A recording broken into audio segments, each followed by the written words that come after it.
And away we go, ladies and gentlemen. Welcome in. It is Friday, and the Rob Brown Radio Show is underway. How do you do, upstate South Carolina? Hello, America. What up, world? Great to be with you, my dudes, my dudettes, my amigos, my amiguettes. I hope all is well out there in Sportslandia. No matter where you are and where you are listening from, I hope that you are just having just the best week, just the best week ever. I mean, ever in the history of weeks. I hope it's the greatest one you've ever had. I am Rob Brown on the other side of the metaphorical glass. This AM, the guy in charge of this and every radio program that you have ever loved, ever, anywhere, ever. He is the great Malonzo. What up, Zoe? Friday, gotta get down on Friday. Now I want to listen to the rest of that song. I can't go any further than that because I don't want to get, flagged. Rebecca Black. Apparently, she's actually turned into quite a good little singer since that debacle. How condescending is that? She's turned into quite a good little singer. I mean, did you hear what it is that you just played? Did you hear? What, is she short or something? Why you got to call her little? Little has never been a positive thing. I mean, I'm not saying it is. I'm just saying compared to when that song rolled out and all of America went, what? What is the opposite? She's turned in quite a big old singer, large singer. She a big old singer. She ain't little. She ain't little no more. My goodness, what a banger Friday was, right?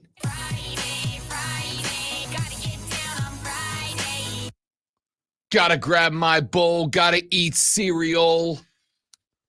There were a couple of... Whilst putting that together, I actually had to listen to a little bit of the lyrics on that, which I don't think I ever had. It's very much a teenage song. So yeah. Even because watching the video and she's coming downstairs and eating her cereal and then go get in the car with all the rich kids. Yeah. Which seat should I take? Does it actually say that in there? Yeah. Okay. All right. Yeah. And then in the video, she sits on the back of the convertible. She doesn't even take a seat. She just sits like up on the, where like the trunk part meets the seat. That's because she sits on that. That's because she's a good little singer. If she was a good big singer, she couldn't do that. So good little singer, man. If she was a sturdy singer, they probably wouldn't pick her up. Because kids are mean. Gotta grab my bowl, gotta eat cereal. Oh, dude, that thing was just that. You're jealous of art. You're so jealous of the rhyme scheme. How she was able to make that work. I mean, did she though? Did she though? She did. Was it a hit? Hit's a strong word. Did it chart? I don't know. I don't believe it did. If it charted, then it was a hit. If you make the top 100, it's a hit. If you'd have given me a million chances to guess what we were going to jump right into, and it is Friday, gotta get down on Friday. If you asked me even on the weirdest of days, Friday, gotta get weird on Friday.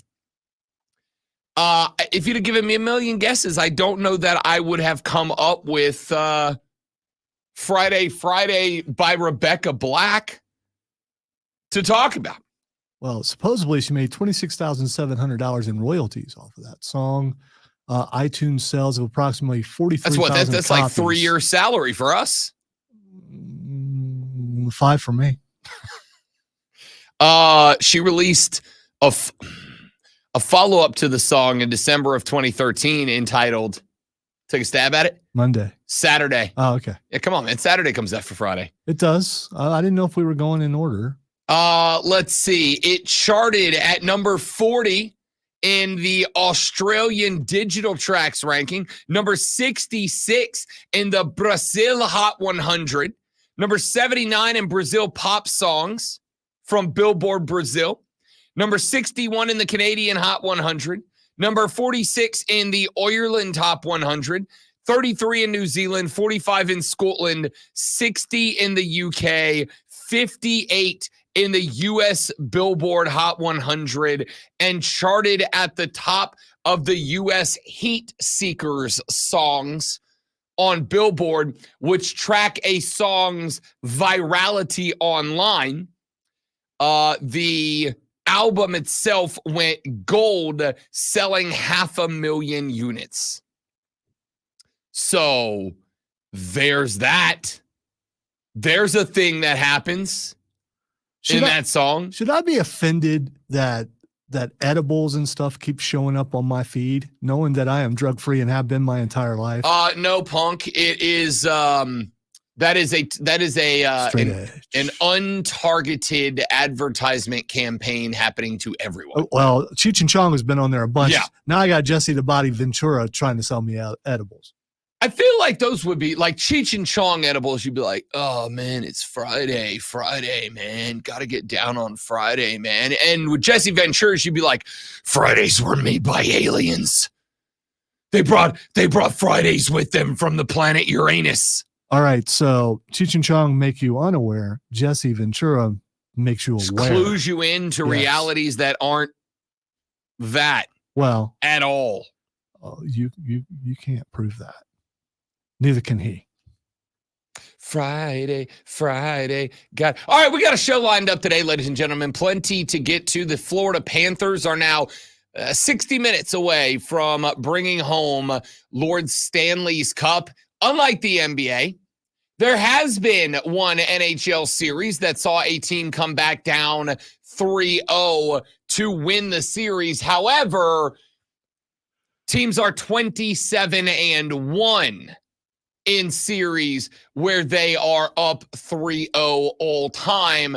And despite a flurry late from Edmonton last night to try to crawl back into this series, the Florida Panther defense is smothering, man. It is relentless, man. It is aggressive, and most importantly of all, it thrives on the turnovers it creates. The Florida offense thrives on the turnovers that it creates, and they did it again last night. That's what this team is. And they are so good at it. They are so good at it that they let you know what they're going to do, and you still can't stop it. You still can't stop it. Florida is just going to jump you when you cross the line. They're going to jump you when you cross center ice. They're going to lock two on the puck. They're going to close down at passing angles. They are going to prevent you from ever getting comfortable. And the minute, the second, the microsecond that you make a mistake with the hockey puck, they're going to jump all over you, and they're going to go back the other way with it. And because of how much you have to press in order to break their press, you can't really establish a counter defense to it. There's really no way to do that. It's I don't want to say it is impossible, but I will say nobody's figured it out yet. Nobody's managed to put 2 and 2 together so far. Carolina picks you up when you cross center ice. They throw extra defenders at you. They get all up in your grill when you get anywhere close to the attacking third. And because of the way that they play the passing lanes, effectively they create a spot where once they get going the other way, they're playing on the front foot anyway. So they end up just jumping out across center ice, and all of a sudden, because you're playing a guy or two or three guys forward, trying to open up extra passing lanes, trying to open up and unlock extra space on the rink to help your backline players escape the press, there's nothing that you can do in that spot. There's nothing that you can do. Florida's got you throwing extra men into the attacking third, but they shut down those passing lanes because they are unfairly fast. And once you break and turn the puck over, those guys that have closed out passing lanes, bang, they're gone. They're on the front foot. They are just accelerating with afterburner into their own attacking third. And now you're playing chase more than you're not. Edmonton had plenty of chances last night. Had a couple of breakaway shots that they missed. And let's be clear, part of the reason that the Panthers are up 3-0 in the series is because Sergei Bobrovsky is really good at hockey. It's like exceptionally good at hockey. And just because you've got a 1v1 with Bob, just because you're able to push on Bob, does not mean you're going to score more than, if you're lucky, 1 out of every 10 efforts. It's just not going to happen. So, we can talk more about this series a little later in the show, and probably will. But top to bottom, dude, this series is over. I'll tell you the truth. I didn't think for a second that I couldn't have thought for a second that we might have both finals be sweeps. And now, legitimately, I don't see how they're not both sweeps. I don't see how Edmonton gets a game back. I don't see how Dallas gets a game back. I was on BetMGM tonight. Last night, since I had the Liberty game on Wednesday, they moved me to last night. It was Thursday. Last night. There's hesitation. Yeah, there's hesitation like you're trying to figure out what day it was. Yeah, I was kind of spinning the days around in my head. I was trying to help. I had the Liberty game on Wednesday. So Hayton S. Mario moved me on BetMGM tonight to last night. I went on with those fellas. I was in a conversation with my guy, Ryan Horvat. And in the conversation, he said, hey, is Edmonton going to get a game? Like, are they going to get this one? Do I go money line? And I said, no, I'm not touching this game. Because for the same reason that I can't touch the Dallas Mavericks in game 4, my question is, if I asked you right now, what do they have to go on? Like, what do they have to grow on? What's the foundation for the Mavs that makes you think? Because Horvat's thought was, I'm going all in on the Mavs in game 4. There is no way that they get swept. Outright swept. 4-0 sweep. I said, Horvat, why? Why? What makes you say that? In what world can't that happen? I asked him, why can't that happen? What is it you would say is the foundation of a Dallas win? If I asked you to give me one, what's the foundation of a Dallas win? And the only thing that they could come up with is, well, if Lucas stopped losing his mind, if Lucas stopped acting like a petulant child. I said, quick, fellas, which of those fouls from Luka Doncic that got him bumped out of the game, which of those fouls from Luka Doncic goes away if he's not acting like a petulant child? Which of those fouls is not rung up by the official if he's not a petulant child? And they say, oh, well, none of them. Right, exactly. He still fouls out. He still scores 27. It's still not enough. Like, I agree. And we talked about this yesterday on the program. Luka is acting like a baby out there. He's not getting the calls he wants. And in response to it, he's just popping off. He's just getting mad. And he's spiking the basketball, and he's yelling at J. Kidd, and he's getting up in the faces of the referees, and all that's like, okay. Let's say instead of doing any of those things, Luka Doncic is smiling, and he's clapping. Woo! Go, boys, go. And he's, instead of yelling at J. Kidd, he's hugging him. And instead of going, hey, you absolutely better bleep and challenge that. This computer's going to drive me up a gosh darn wall. I tell you what, you better challenge that. He looks at J. Kidd and he goes, no need to challenge, coach. It was an excellently spotted foul. What changes about that game? Honestly, what's different about game 3 if Luka is a proper British gentleman? Nothing. Nothing changes about the game. He still fouls out because there were fouls. Maybe the only thing you got is that the mentality causes him to play less aggressive defensively, but you're going to have a hard time looking me in the face and going, he's going to play less aggressive defensively, but maintain the same offensive aggression. The aggression on both ends comes from the same place. He doesn't generate his offensive aggression by thinking about Spider-Man and generate his defensive aggression by thinking about the Incredible Hulk. They come from the same place.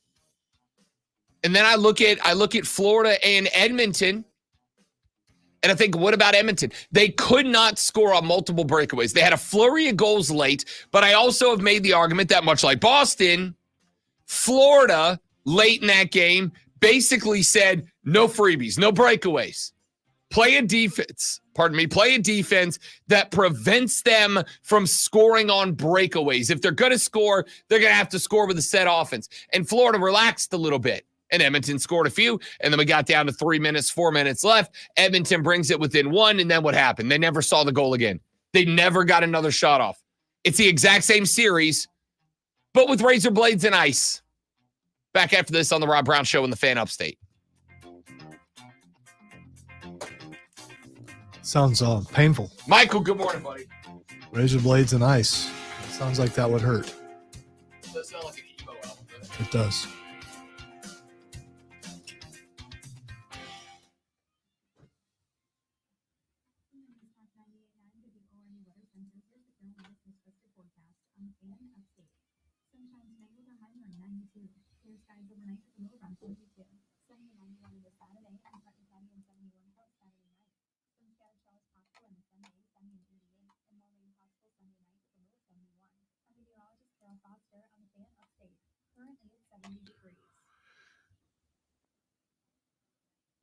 Do you feel like it's almost impossible to lose weight on your own? Hi, this is Dr. Elliot Hirschhorn with New Life Weight Loss, and we know the secret to losing weight and keeping it off long-term without drugs or surgery. At New Life Weight Loss, many patients lose 20 to 30 pounds in about a month or two with our support staff and accountability. And we do that without prepackaged meals, no exercising, no drugs, or surgery. Go to mynewlifeweightloss.com now. Hey, it's Rob Brown. I started with New Life Weight Loss at about 262 pounds. This past weekend, crossed under 225. And here's my favorite part. I don't feel unfulfilled or unsatisfied. I don't feel like I'm missing out on things, that I don't feel like I am under eating. They developed a plan that's worked and is working for me. To learn about our program, go to mynewlifeweightloss.com and schedule your free consultation. Our expert team will discuss your health goals, help determine the root causes of your weight issues, and put you on a path to success. Call 864-719-2550. That's 864-719-2550 or mynewlifeweightloss.com. That's mynewlifeweightloss.com. All right, so there we were, cruising through the new open-air zoo, and I realized that the park was closing in like 15 minutes. Luckily, we were in my Nissan Road with its power DC turbo engine. Yeah, dying to see all the animals. And I'm one of you. Try anything. It's a mystery where Old Spice finds its amazing scents like Himalayan sea salt, but I'm thrilled they have because no other body wash exfoliates and moisturizes 24/7 like Old Spice Gentleman's Himalayan sea salt body wash. Now, if only there was a mountain range separating the Indian subcontinent. You seen the rings? Yeah, they're good. They're a lot, but they're good. All the rings lately are a lot. Of course, I'm talking about the Super Bowl rings. Yes, the Kansas City The Chiefs Kansas Super Bowl City. rings specifically. Yes. On Wednesday, June 19th and Thursday, Belzer? June 20th. Bid your way live There you go. online at jeffmartinauctioneers.com. Dadgum. Can't wait to hear what's next on Wire to Wire with Cole and Diesel. Can't wait. Tell me what's coming up. One of the 3 scariest home games for Clemson and South Carolina in 2024. The NASCAR season is moving along quickly. The Fox broadcasts have completed, and we asked Shane Connick of the Charlotte Observer what to expect in the second half of the season. And notes from Panthers mandatory minicamp. Diesel and Cole Bryson really bring it on Wire to Wire. Turn it on and leave it on. Afternoons 3 to 7 on the Fan Upstate. Getting the game on the Rob Brown Show.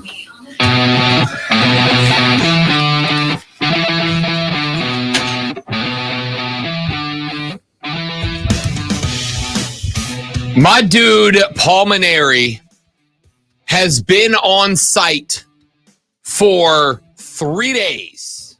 You know what's killing me? Every time there's no separation when you say that and other people say it, and I think pulmonary. Like there's something every time, and it's like, okay.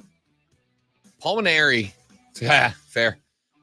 Pulmonary. You're not. Why would you do that? But to you're me? not. You're not the only one who does it. So, and it's just. I don't know. Paul Maneri. How about Coach Maneri? He's not my coach. Yeah, but he is a coach. Correct, but he's not my coach. All right. If there's a doctor who wait. walks in the room and he's a doctor, but he's not your doctor, he's still a doctor. Hang on. I coached middle school ball for 5 years. I demand to be referred to as coach now. Fine, coach. You may all call You me coach. got people on the text line calling you coach. There's one guy that calls me coach, and he hasn't texted in like 4 days, and I don't know what to say about it. All right. So, welcome to the Coach Brown Show with Coach Rob Brown and Lonzo. Coach Paul Maneri has been on campus for 3 days, and in the introductory press conference, he said this. This is an exciting time for me. And, being in the Midlands is a lot better than being upstate. I know that. Pot shot in the intro press conference. Pot shot in the intro press conference. I love it. I love it. I love it. I forgot to hit the sound of the upstate. The sound of the upstate. I am looking at Paul Maneri. By the way, it sounds like someone wrote that for him. But, I've read that he said all that. It doesn't sound like. Maybe, but who cares? He still said it. He did. Right? He did say it, but he had the stones to grab the mic and get because he reads that line if it's written for him. He reads that line and goes, "Yo, what's that mean?" And they go, Coach, Columbia's in the Midlands of South Carolina. It's a swath down the middle of the state. And the upstate is where Clemson is. So it's really just a bleep you to the Tigers. And Paul Maneri went, all right, good enough for me. yeah, okay. I just think someone else wrote it, and he's. I didn't hear any conviction. If you're going to slam Clemson, bring it a little bit more. I would also say that having been a LSU Tiger coach, I'm sure he is familiar, at least vaguely, with South Carolina, as it is a wonderful baseball state.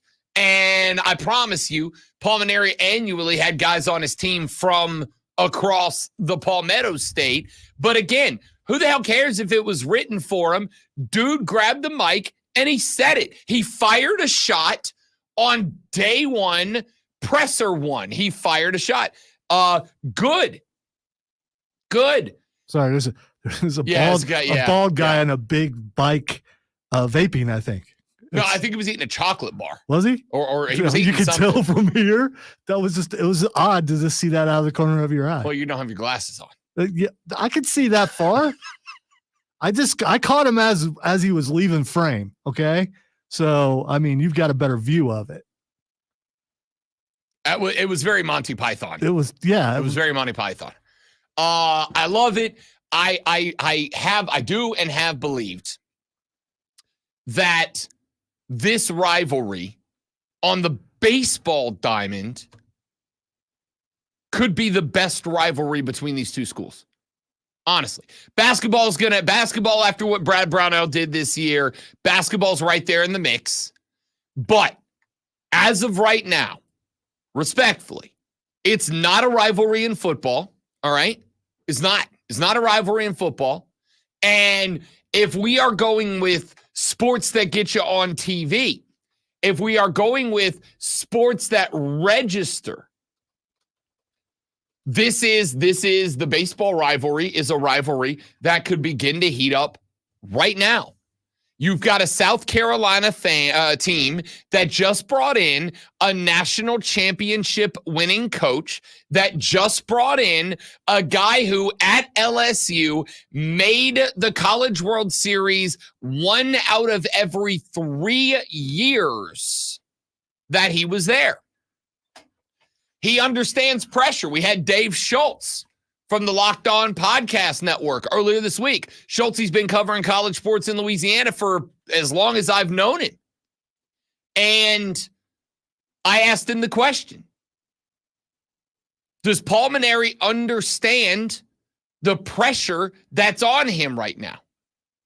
Now, there's a little bit of relief in the fact that Schultz and I talked about this. If you missed that interview, go back to Wednesday's show on thefanupstate.com. Go to the podcast section. It was in hour number 4, opened the hour.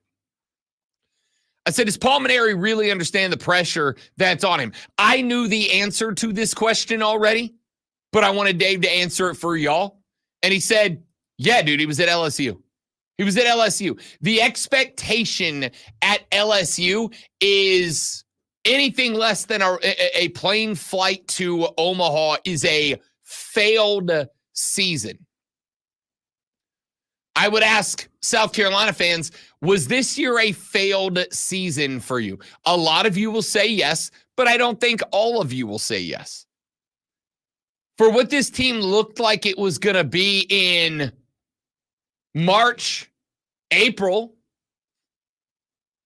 I think making it to the regionals was a relatively good outcome, and a good regional, by the way.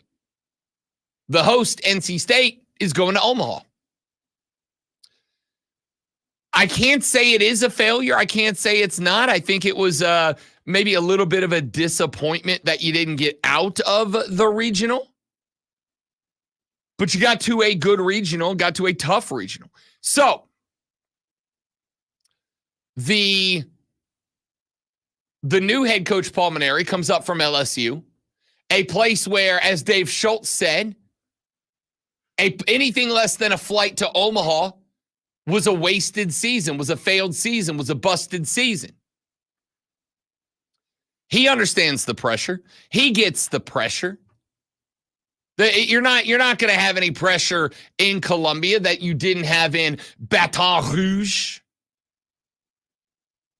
But I also think the relief is that Paul Mainieri's a bridge coach. He's a bridge coach. He's not a guy that you're bringing in. And this is, I specifically asked Dave Schultz, hey, man, is this a guy that you expect to be there 10 years? And he said, whoa, no, absolutely not. My man is 66, almost 67 years old. He's not a guy that's going to be coaching into his late 70s, but he's a guy you could get 4 or 5 seasons out of. And then Paul Maneri said in his press conference, he said that he plans on and looks forward to turning over the keys to Monty Lee. He wants to get Monty ready to go to take over this program. I will say this, great one. Because I was hanging on about, oh, he's 66, almost 67. Can he talk to these kids? Can he reach these kids? Can he get it done? And I'll say this, I watched the press conference yesterday. Paul Maneri, I mean, he looks like a guy in his 60s, but he talks like a guy in his late 40s. Like, he sounds like he's got it together. He was asked about his plan to restore Gamecock baseball, and he said this. People say, oh, how many years is going to take? Look, I don't have a 3-year plan. I don't have a 5-year plan. I got a 1-year plan. This team, the kids that are on this team that only have 1 more year of eligibility, they don't care about 2 years from now or 3 years from now. We're going to go out there and do the very best that we can this coming year. Okay. I mean, cool. Yeah, good. It's all the things you want to hear. It's all the things you lean into. We want to compete now. I don't want to worry about where we are in 5 years. I want to worry about where we are next year. You got a lot of talent on that roster. You already know that. Paul Maneri has always been a spectacular recruiter. So I think you've got yourself a guy who understands the game. I think you got yourself a guy who gets it. I think you've got yourself a guy who wants to be good, who wants to succeed, who knows that he can. And like I said, I think he is saying and doing the right things. I think that his leaning into and giving you a little shot across the bow of Clemson on day number 1, it's all the right things. It's all the right things so far. Now, as Rashad Beard loves to say over and over, I want to see it on the diamond before I start getting jacked up. But in day number 1, he said, I'm not here for a 3-year plan. I'm not here for a 5-year plan. I'm here to win next year. I want to do it for the guys that are on this roster and in their final year of eligibility. He takes a shot at Clemson. And in this press conference, if you've not gotten a chance to see it yet, you can go watch it on YouTube. In this press conference, he very much had the vibe of someone who is not concerned about whether or not the game has passed him by. He has the vibe of somebody that is very comfortable with where he is. He was joking. He was laughing. He was kicking it around a little bit. He was just generally a pretty, for lack of a better word, fluent baseball coach. I think South Carolina picked up Paul Maneri as a bridge coach. I think they picked him up as a bridge coach to get to Monty Lee, to give Monty another couple of years of getting comfortable in the spot. And everything I saw and heard yesterday, okay, all right. It might be the right call. Let's get to next baseball season and we'll find out. All right, let's take a break. When we come back here in just a minute, got a bunch of stuff that we need to talk about. We need to talk about the Stanley Cup Finals, 3-0 to Florida, the NBA Finals, 3-0 to Boston. We got to talk about the Atlanta Falcons. They got their punishment for the tampering investigation yesterday. We will address that. We'll talk a little bit of U.S. Open. Rory McIlroy had himself a dadgum day yesterday. So all that and more coming up on the Rob Brown Show in the Fan Upstate.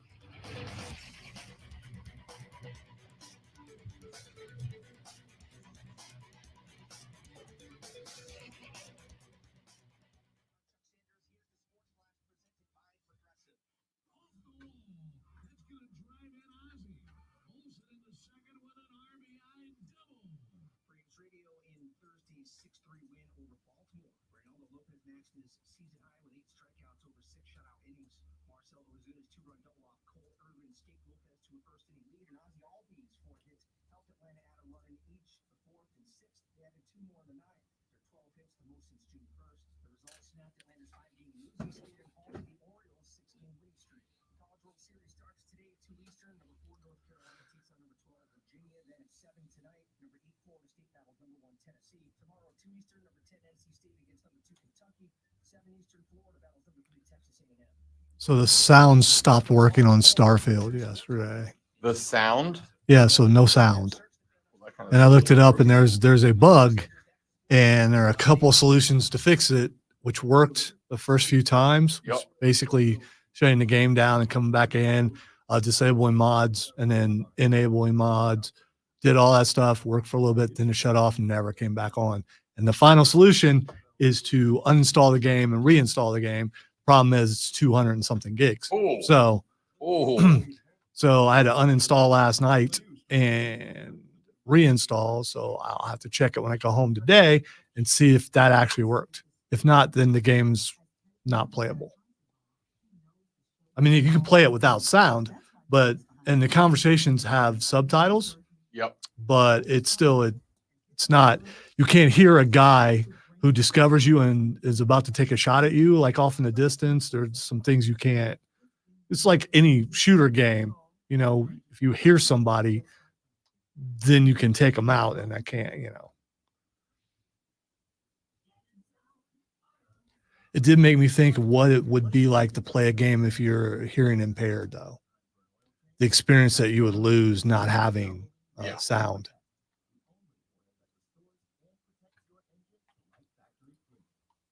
That's where Rumble comes in play a lot, but still.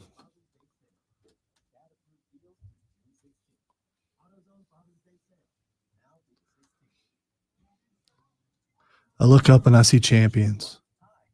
Thanks, man. It's just an amazing thing to see. Oh, champion. Yeah. I'm glad I don't we're in the think. same classes. Well, I mean, there you go. Champions and champions.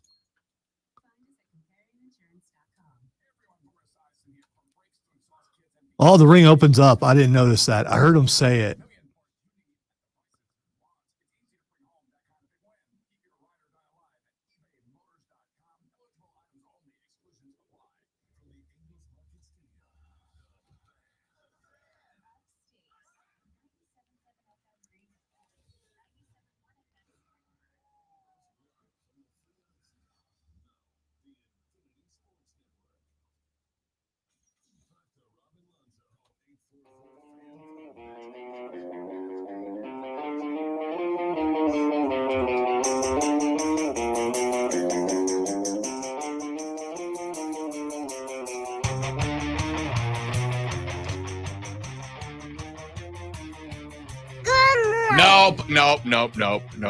Nope. It's not a good morning? No, it's a great morning. Okay, so morning. why can't he say it? I have what do we got today? We got of course 4 hours of the most electrifying sports talk entertainment anywhere. 3 hours and 21 minutes. Well, 4 altogether. Okay, all right. We already did stellar stuff so far. But It's true. Yeah. It's true. We should do more. We will do more. We got that. Tell you how this day sets up for your boy. Tell you how this weekend sets up for your boy. Today, when we get done with the show, Rob Brown is gonna go. Rob Brown's gonna go get weighed in, make it official. All right, like a heavyweight fighter, except not Conor McGregor. Rob Brown's gonna go get weighed in. Then Rob Brown's gonna go play 18 holes of afternoon golf. So not mediocre golf, but championship golf. No. Afternoon golf. My golf will stink. I got to borrow somebody else's driver because I snapped the head off of mine last time out. Not great, Bob. Well, go to Costco, Rob. I did. I went yesterday, and the thing is, because I actually, I came very close to pulling the trigger on a Kirkland signature driver yesterday because I went and they actually had one, and I don't dislike it, but I've decided that I'm right in the zone where I'm like, I need to get fitted for a driver. I need to find out what kind of driver I need to be hitting. Not all drivers are created equal. I need to find out what I need to be hitting. You know what this sounds like? Sounds like sponsorship opportunity. Yeah, no, for sure. Hey, salespeople. We know you're up. Rob Brown, daddy needs a new set of sticks. All right. And you hook us up with somewhere that wants to outfit me and get me a new set of sticks. And I'll go one further. To any company that's in the zone for that, you can dress me up like Rory Damn McIlroy. I'll wear your polo every round I play. Yeah, color is not a problem for him. I prefer it. He'll wear fuchsia. He'll wear pink. He'll wear lime green. Yep. Yesterday went and bought a bright green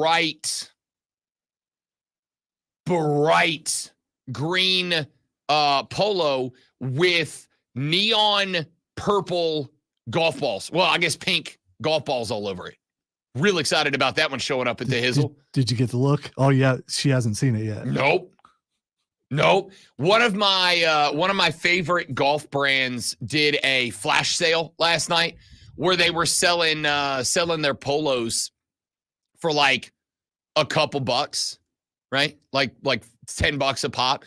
And so I found a few that I knew she would like, and I'm like, hey, do you like this one? I'm going to buy some new polos. Do you like this one? Yeah. And then I threw in there's one that is like a dark green with darker green cartoon alligators with golf balls in their mouths. She's going to hate it, but it's awesome. I love it. Anyway, yada, yada, yada. Little round of golf. Then Joey B and me getting in the truck, headed on up to Charlotte, North Carolina. Gonna watch the Boston Celtics sweep the Dallas Mavericks tonight in Charlotte.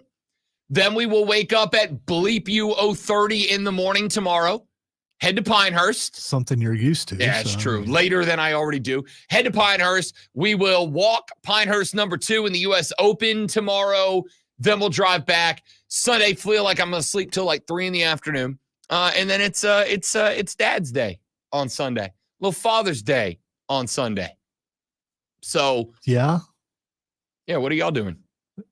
How are they treating the big guy? Okay, I'm just trying to figure out I'm not being mean, but I mean, so do you get to celebrate? No, I celebrate my dad. Okay, all right. Yeah, that's yeah. Cool. I will crack a bottle of his fave and celebrate the old man, and we'll go out. We'll celebrate the dad and stepdad of the lady friend. Both phenomenal dudes. Both phenomenal dudes.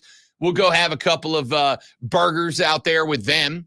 And then I'll come home, pop the cork off of precisely one of my dad's favorite beverages, celebrate him, and then I'm going to go to bed, and we'll be back Monday to do it all over again, but better. So, by the way, happy and good morning to all the fathers out there on this Father's Day weekend when you should be celebrated. Yeah, for sure. I was going to say something really funny, but then I realized that's a friends at the bar joke, not a radio joke. Was it bleepable? No, very. Okay. Very. I thank you for your restraint. I was going to involve the word mothers. Okay. All right. You get it. All right. A lot of more stuff we need to get into on the Rob Brown radio program today. Want you to be a part of the show. 844-326-3663 is the phone number. 844-FANFONE. That is the renewal by Anderson of the Carolinas fan phone. You may also text us at 71307, 71307. Some of you know, y'all know that I do love, because I am a pedantic jackass, I do love to call out logical fallacies in arguments when I see them. And one of the ones that people engage in the most is the slippery slope fallacy. The slippery slope fallacy is when you say, well, if this thing happens, then the next thing will happen, then the next thing will happen, then the next thing will happen. Because X, then Y, then Z, then A, then B, then C. The fallacy is in that you must prove how A equals B, and then B equals C, and then C equals D. If I say, if you, I don't know, if you allow a person to, if you allowed your kid to have a candy bar, then your kid will weigh 400 pounds. No, that's not. There are plenty of people who have candy bars that are not 400 pounds, that are in shape, that are fine, right? Slippery slope. Because A, then B. That's not how it works. So when the whole thing began about the settlements and the paying of the players and the thises and the that's and the X's and the Y's and yada, yada, yada, yada, yada. When all of that went down, there were some people going, Rob, when does it stop? When does it end? And now we are at a spot where yesterday a gigantic bit of news came out of the Big 12. And a lot of people have said, where does it end? Ladies and gentlemen, when you center the entire world around money, I can tell you where it ends. When the money stops. End of discussion.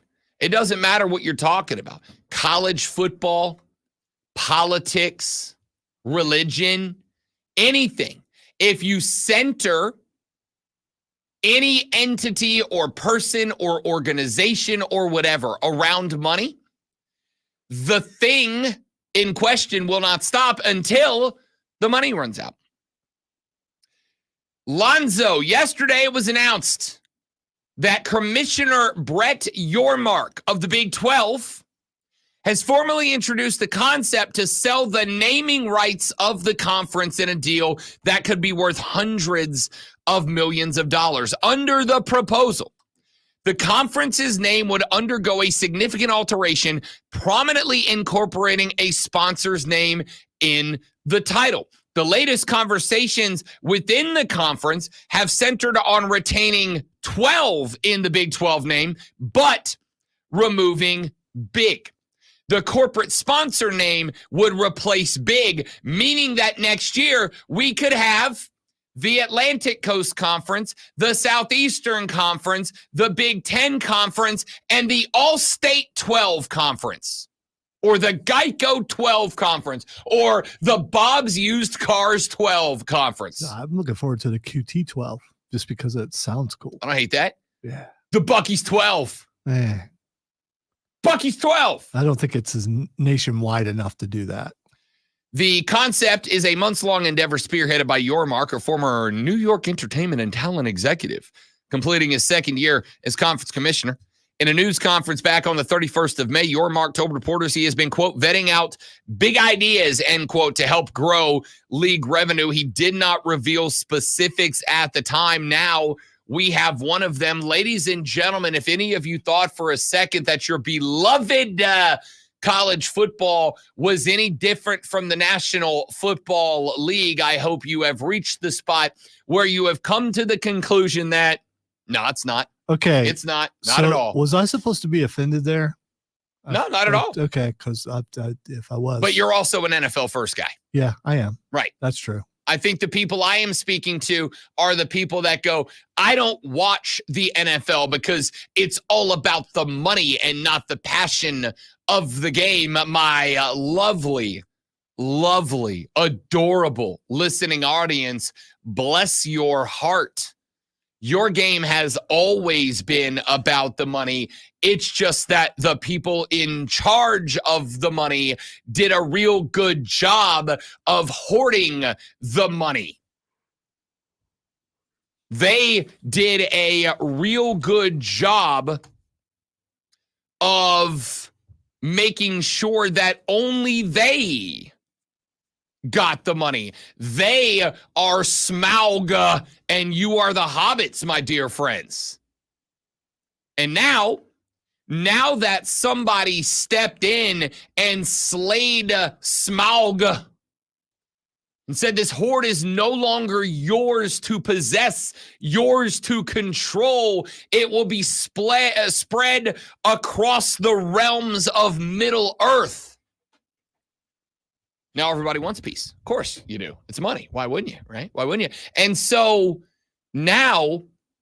Yeah, that led to war and during that because of, everybody wanting the peace. I'm Do you not think college football's headed that direction? Less Orakai and more lawyers. So Or I mean, if it's a war amongst sponsors fighting to be the sponsor, are there still 12 teams in the Big 12? Why didn't they fix that part? They're not going. Are there 10 teams in the Big 10? No, that's the Southeastern Conference exclusively Southeastern? No, well, is the Atlantic Coast Conference exclusively on the Atlantic Coast? I'm okay with ACC and SEC, but when the Big 10 is sponsored, I hope they change the number at the end too. Fix that, because it's a lie. Ladies and gentlemen, welcome to the biggest rivalry game in football. Michigan, Ohio State in a Geico 22 showdown. At least it would be accurate. So just so we are, I don't even. How many teams are in the Big 10 now? I mean, I don't know. You guys on 18 now? You have to look it up because I don't know. I think 18 or 14. No, you grew past 14 with the addition of the. Dude, can I tell you what happened? All right, two things yesterday, and I want you to know. Yesterday was a very interesting day for your boy. Because Mario texted me in the daytime and he said, yo, Rob Brown, my hero, my idol, my muse in this industry. And I said, what do you want, Mario? And he said, we're doing a conference by conference breakdown of the college football season. Today is the Big 10. If I give you 2 or 3 teams to give a preview of, are you good with that? And I said, yes, Mario, my Padawan, tell me what you want. And he said, I would like you to break down the following Big 10 teams: Michigan, Oregon, and UCLA. And I went, well, at least you got the champs in there. Speaking of puke sounds. Yeah, all we did was make fun of Mario's butt tattoo and talk NBA Finals, so it went great. And then, as I wrapped up that interview talking about the Big Ten's UCLA, I get off the computer.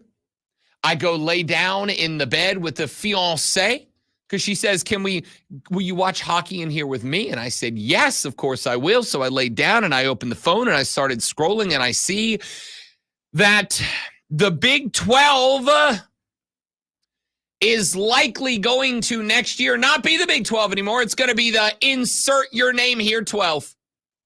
Lonzo, you think we could come up with $400 or $500 million and next year have the Rob Brown Show 12? I mean, I'd talk to Steve. Wonderful sponsorship opportunity. Yeah. By the way, you were right. The Big 10 now has 18 teams. Yeah. I just counted them because I really wanted to know. I couldn't. Yeah. So check it. The interesting thing here, I think, to me, is that yesterday was the first time. And again, I'm not saying it's wrong. I'm not saying that you can or should or will do anything differently. At the end of the day, because I got my way and the players now have the opportunity to make the money, and because of the fact that the result of that was a massive antitrust settlement that just put a debt of billions of dollars onto the NCAA, the schools that are members of this organization have to find ways to generate more revenue. That is a reality. That's not a shock, at least not if you listen to this show. I've been telling you for a while. They will have to generate new revenue. Here's a way to do it. Remember last week when some of you guys were all upset, all hurt, all bummed, all disappointed because there's going to be a logo on the field next year, right? Can't wait till Osceola rides out with the flaming spear, rears up Renegade, and plants that flaming spear directly into the nose of the Tony the Tiger mascot at midfield. That's going to have some gas to it, right? I thought you were going to go hemorrhoid cream. That would have been dramatically funnier. Yeah. Would have been dramatically funnier. I can't remember the name of the brand for some Preparation H. Yeah. Just right into the, Here's the reality, kids. We all know it sucks. We all know it's going to take the feel away from it. We all agree. Hell, even my cynical, cold-hearted self agrees with you that I'm not pumped about Geico 10 noon. Like, not excited, but we've created a world where colleges have got to make more revenue. Here's an easy way to do it. You know who should get paid hundreds of millions of dollars? Lonzo. Yeah, I agree there. I mean, maybe a tenth of that would be all right. Former Clemson quarterback Trevor Lawrence is now one of the richest men in the NFL after receiving a 5-year, $275 million contract from the Jacksonville Jaguars. The deal includes $200 million guaranteed, including $142 up front, as well as a $37.5 million signing bonus. The $55 million annually ties Lawrence with Joe Burrow for the highest annual salary in the NFL. The Braves losing streak ended at 5 games with a 6-3 win over Baltimore yesterday. Ronaldo Lopez earned the win after giving up only 2 hits and striking out 8 over 6 innings. Hey, check out this afternoon from 3 to 7 our spanking brand new local show, Wire to Wire. Cole Bryson and Diesel get you up to date on the latest local and national sports news. Great guests, great debate, a lot of fun, all Wire to Wire.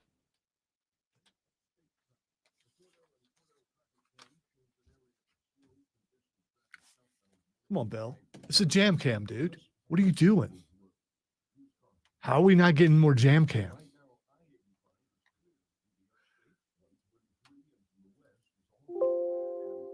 Oopsie.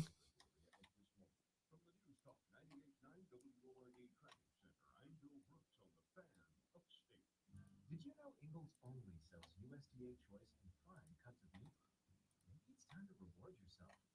Our butchers cut all our meat fresh in the store every day. Grass-fed, organic, you name it. Not only that, we'll even cut it to order just for weekly legend. And we grind meat fresh in the store multiple times a day. It's all in the bag. That's the best meat in town for the best folks in town. Ingles, low prices, love the savings. Are you worried that you may not be able to enjoy the summer as much as you want because of joint pain? It is the best time to be outdoors, but not if your knees or your shoulders or your back or your hips are hurting, right? Hey, it's Rob Brown. Don't suffer any longer. Non-surgical joint pain relief is here at QC Kinetics. Call them right now. QC Kinetics is the nation's leader in regenerative medicine. I am talking lasting joint pain relief with no surgery, no drugs, and no downtime. QC Kinetics advanced treatments harness your body's natural ability to restore and repair damaged joint tissue so you can walk and run and hike and play golf and kayak and whatever you want to do again.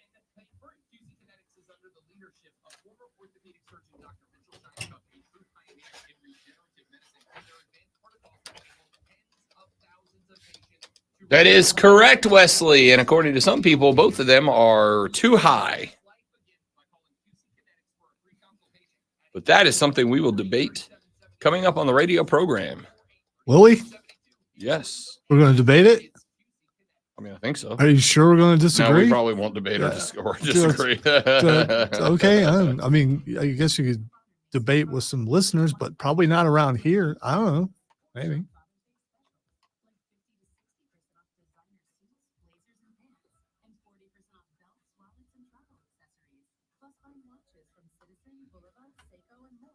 Give love today at Macy's Father's Day sale. Savings off regular sale and clearance prices. Exclusions apply. As a roofer, spring means the start of my busy season, which means I've got to get organized with help from Beacon. I can save time with Beacon. I don't think he's really a roofer. Access to live pricing, delivery tracking, order history, and more. Plus, this spring, I can earn $1,000 and a chance to win a 20. He sounds like a radio guy. Do what? I don't think that dude's really a roofer. He said he was a roofer, but I don't think he is.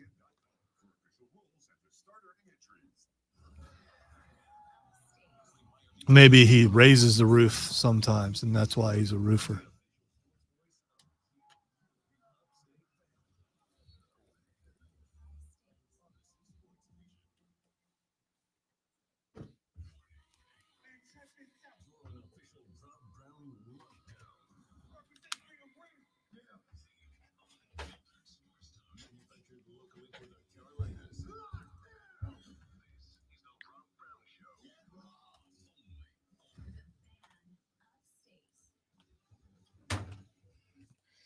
Yeah! Yeah! Here we go. It's hour number 2 of the Rob Brown radio program right here on the Fan Upstate. Rob and the great one, Lonzo. You took a shallow breath instead of a deep breath like you normally do, and you jumped in there quicker than I. Anyway, You're not. you usually take a deeper breath before you start, so it gives me a little more time. For those of you, okay, I deserve that. Ladies and gentlemen, welcome back. Good to have you. Rob and Lonzo on a beautiful upstate Friday morning in a busy period of time in the world of sports. We got the Stanley Cup playoffs going on. We've got the NBA finals going on as well. The U.S. Open taking place right up the road just outside of Charlotte, North Carolina. We'll talk about that here in mere moments from now. The Atlanta Braves snap a 5-game losing streak. We will talk about that in mere moments. All of that and more coming up sooner rather than later. But it is 7:02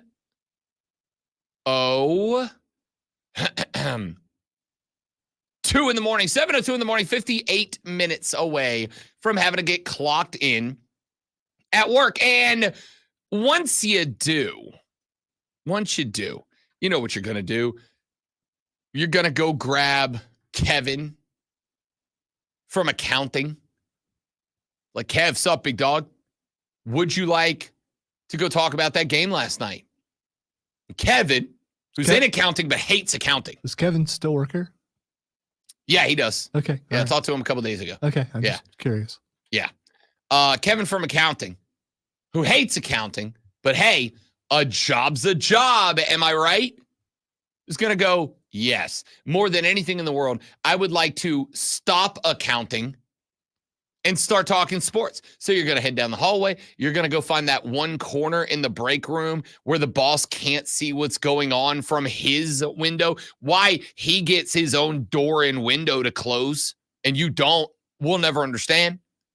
But you're going to go talk sports. And if you're going to go talk sports, you need to know what's going on in the world of sports. And if you need to know what's going on in the world of sports, you need this. Are you ready for the playbook of the peculiar, the almanac of the absurd, and the encyclopedia of the extraordinary? Well, you better be, because we're diving headfirst into the 3 top stories that will have your coworkers saying, Friday, gotta get down on Friday.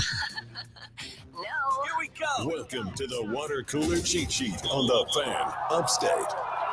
Kevin texted the show and said, Rob, construction trades start at 7.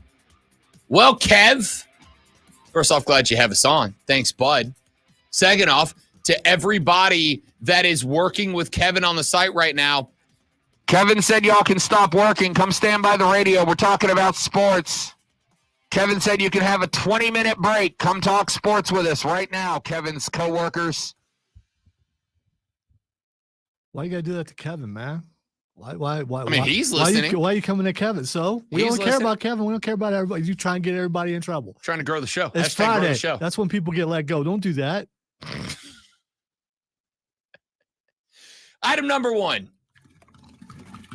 Florida Panthers on the verge of a sweep of their own over the Edmonton Oilers. They now lead the series 3-0 after a 4-3 victory yesterday in game number 3 up in Edmonton, Canada. Sam Reinhart opened the scoring 18-58 into the first period. We would take an intermission with that as your scoreline. Warren Fogili would get a goal back in the second, just a minute and 49 into it, but it was all Cats the rest of the second. Vladimir Tarasenko got one. Sam Bennett got one off of the Matthew Tkachuk assist, and Alexander Barkov got one off the Evan Rodriguez assist. That brought your second intermission with a scoreline of 4-1 in favor of Florida. Edmonton did get 2 back in the third period. Broberg and McLeod both netted a goal in the third period. Edmonton made it a little dicey, but much like I think has been the pattern thus far in the NBA Finals, which we will talk about here in just a moment from right now, I think it was less about what Edmonton was doing and more about how Florida was handling this game, how Florida was handling this series as a whole. That is to say, Florida got Edmonton down 4-1. And when you build a lead like that, much like when you build a lead somewhere in the neighborhood of, 21 points, sound familiar, Dallas? That team is going to have to hit the afterburner to play catch up, whereas the team that builds a 4-goal lead or a 21-point lead can lay back a little bit. If I got you in the whole 4-1 and you get it to 4-2, I don't have to panic. Once you get it to 4-3, now I turn the gas back on and I do it on fresher legs, which is exactly what happened last night. It's exactly what happened in game 2. It is exactly what is going to happen in game 4 when Edmonton is swept from the Stanley Cup Finals by Florida. It is also what is going to happen tonight in the matchup between Boston and Dallas. As game 4 live from the Big D, and I do mean Dallas, tips tonight at 8:30 p.m. Dallas somehow is minus 1.5 in this game. They're favored in this game. Now, not by the full 3 that you ordinarily get for playing at home in an NBA game, which means that Vegas thinks that Boston is 1.5 points-ish better than the Dallas Mavericks are. I don't know how Dallas is favored in this game. Is Vegas not looking at the fact that they're down 0-3? Is Vegas not looking at the fact that, yeah, Dallas has made a couple of them close, but every time they chip it down back into single digits, Boston just throttles back up and finishes the game? Like, are they not paying attention to what is happening here? I don't think that they are. And so I'm intrigued. I'll be watching this game up in Charlotte this evening, but yeesh, as the kids say. I don't know if the kids say that. Sounds good, though. Florida up 3-0 on Edmonton. Boston up 3-0 on Dallas. Game number 4 in the NBA is going to be tonight. Game number 4 and the Stanley Cup will be awarded tomorrow when Florida and Edmonton play at 8 p.m. Let's go to item. No, feel free. No, I was going to anyway. That's a 75-year-old lady at bingo says yeesh. Yeesh. I say yeesh. Yeesh is a good word. No. Yeesh. I'm not the arbiter of words. He lives in Detroit, but I would say yeesh is not, I don't know. I like yeesh because it's like, it's very 70s cartoonish. I don't disagree, but I like those words that are less word, more feeling, right? Like yeesh, or here's another one. Oh, you know what I mean? When you see something happen in public that is just absolutely not supposed to happen, and you go, oh. Yeah, I think you use other words when you see that. I'm just guessing. Why was that so aggressively loud? I had aggressively loud. Your cuts earlier were a little bit low, so I should have. That's my fault. I'm afraid I've got some bad news. All right. Item number 2, as we mentioned I already. Yeah, I'm just rolling to it. Okay. In the end of the last hour of the broadcast, I told you about item number 2, but it is to me going to be probably everywhere nationally going to be the biggest story that we get in college football this week. The Big 12 Conference exploring a naming rights partnership with one of the most lucrative and unique sponsorship deals in college athletics history. That is how the article about this from Ross Dellinger begins on Yahoo Sports. In a meeting with administrator 2 weeks ago in Dallas, Texas, Big 12 Commissioner Brett Yormack briefly introduced the concept of selling naming rights of the Big 12 Conference. Now, I do think that most of us did think at the time that you would end up with something like the Geico Big 12 Conference or the, Bob's Used Cars Big 12 Conference. But apparently, according to Ross Dellinger and others, they would drop the big from the name. And the sponsor that takes over would be the name of the conference. So next year, we might see, hey, ladies and gentlemen, coming up tomorrow morning at 11 a.m. in the Atlantic Coast Conference, it's Clemson versus NC State. From the Southeastern Conference, it's South Carolina and LSU. In the Big Ten Conference, it's Ohio State and obvious Big Ten participant, UCLA. And in the Geico 12 Conference, which, by the way, would be a massive, massive bit of publicity for whatever sponsor jumps on board there, which is why this is expected to go for the tune of hundreds of millions of dollars. Ladies and gentlemen, we live in a world, as we always have, where college football is a big money business. Big money business. And here is a wonderful opportunity for the soon-to-be fill-in-your-name-here 12 conference to stack the coffers with a few extra hundo milli that was not available to them as of literally yesterday. And let's go ahead and call it what it is. We wondered, great one, we wondered when it might be that we might start to see conferences changing their names. When would the Southeastern Conference no longer be the Southeastern Conference? They're not Southeastern anymore. They have two teams from Texas. They have a team from Oklahoma. They're not Southeastern.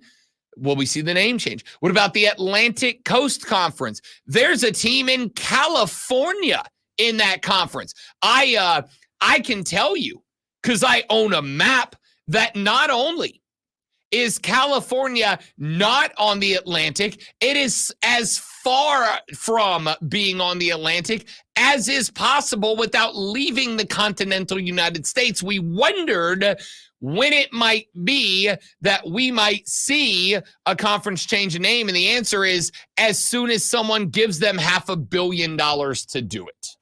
It's usually how it works for just about anything, though. That's not unfair. You offer me $500 million, I'll change my name. Yeah. Yep. That's pretty much it. You don't even have to offer me that much, actually. But, That's also true. Changing your name's pretty expensive, but I think that would cover it. Tell you what, throw $5 million at me. I'll change my name to whatever you want. Me too, as long as it's not curse words. What's your name? I can't tell you, but I am very rich.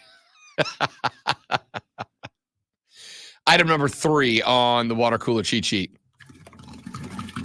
The U.S. Open taking place at Pinehurst Resort and Country Club, just outside of Charlotte, North Carolina's village of Pinehurst. And we do have our first round of golfers set to go off the tee here in just a handful of minutes from right now.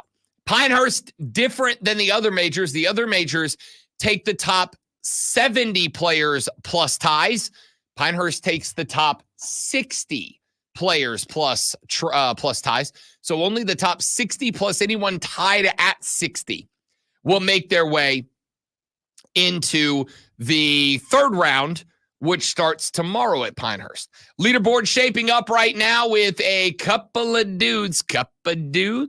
Up top, Rory McIlroy and Patrick Cantlay are both at 65 after their days yesterday. That is good for 5 under on the tournament so far. They hold a dueling lead.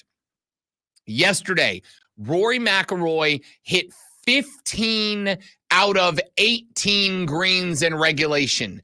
He got, of the 3 he did not hit, 2 pars and a birdie. Couple of up and downs with a layup and a nice putt, and 1 chip in to get the birdie. Rory McIlroy has established himself in a very good position to try to end the 10-year major free drought that he has been experiencing.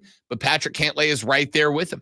Ludvig Aberg is currently third at 4 under. Matthew Pavon is at 3 under, all squared up with Bryson DeChambeau. Tony Finau, Tyrell Hatton, and Ashke Bhatia are all at 2 under. T6, T9 is where you will find Seong-Hyun Kim. You will find Corey Connors, Sergio Garcia, Sam Bennett, Aaron Rai, Thomas Dietrich, and Jackson Suber. At even and below, some of the other notables. Colin Morikawa turned in a 70. Brooks Koepka turned in a 70 yesterday. We did have an amateur. Neil Shipley turned in a 70 yesterday. That is T16. Harris English is at T16. So is Xander Schauffele, your reigning defending major champ. Tommy Fleetwood is at an even 70. So is Martin Keimer and Adam Scott. Cam Smith is checked in at T34 with a 71 alongside Ricky Fowler, alongside Jason Day, alongside Scotty Scheffler, who went +1 in his round yesterday. His odds have dropped from +290 to +650. We talked about this earlier in the week. How good is Scotty Scheffler? Here's how good Scotty Scheffler is. He is T34 at 1 over. He goes off the tee at 7:29 this morning. At T34 and 1 over, 6 entire strokes off the lead, great one. His odds are still 6-1. 6-1. I will remind you all that Xander Schauffele, before yesterday's initial round started, Xander Schauffele was the second shortest odds to win the U.S. Open at 10-1. 10-1. That's before the event started. 10-1.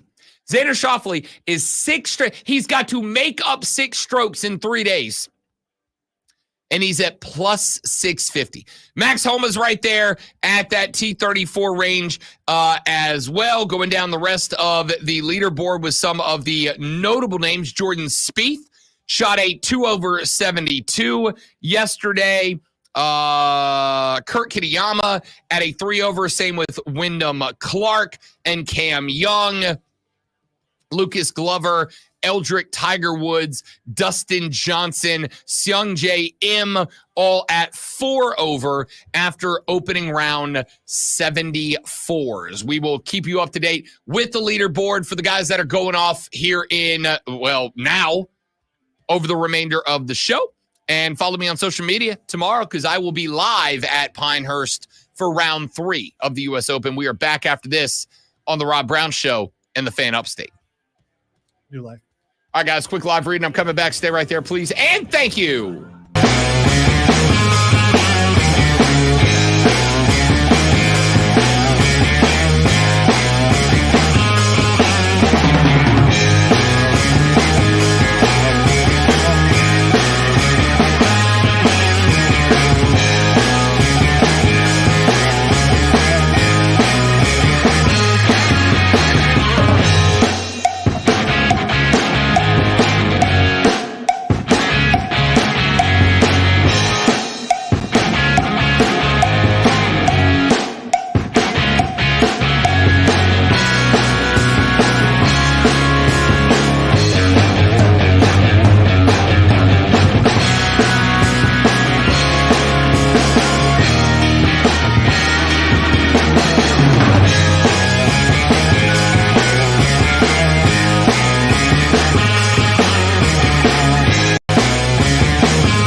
Donovan, I appreciate that, man. That is more than kind of you, buddy. We appreciate it. We appreciate that. Yeah, it's, That's the goal, is get you through your morning. So that means a lot to us. Thank you very much, sincerely, for saying that.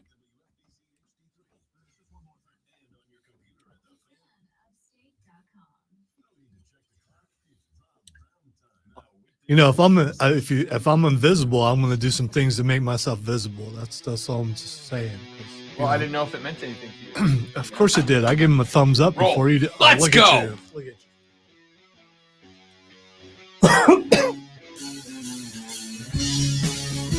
Trevor Lawrence is a very rich guy. Now, he has got a lot of money.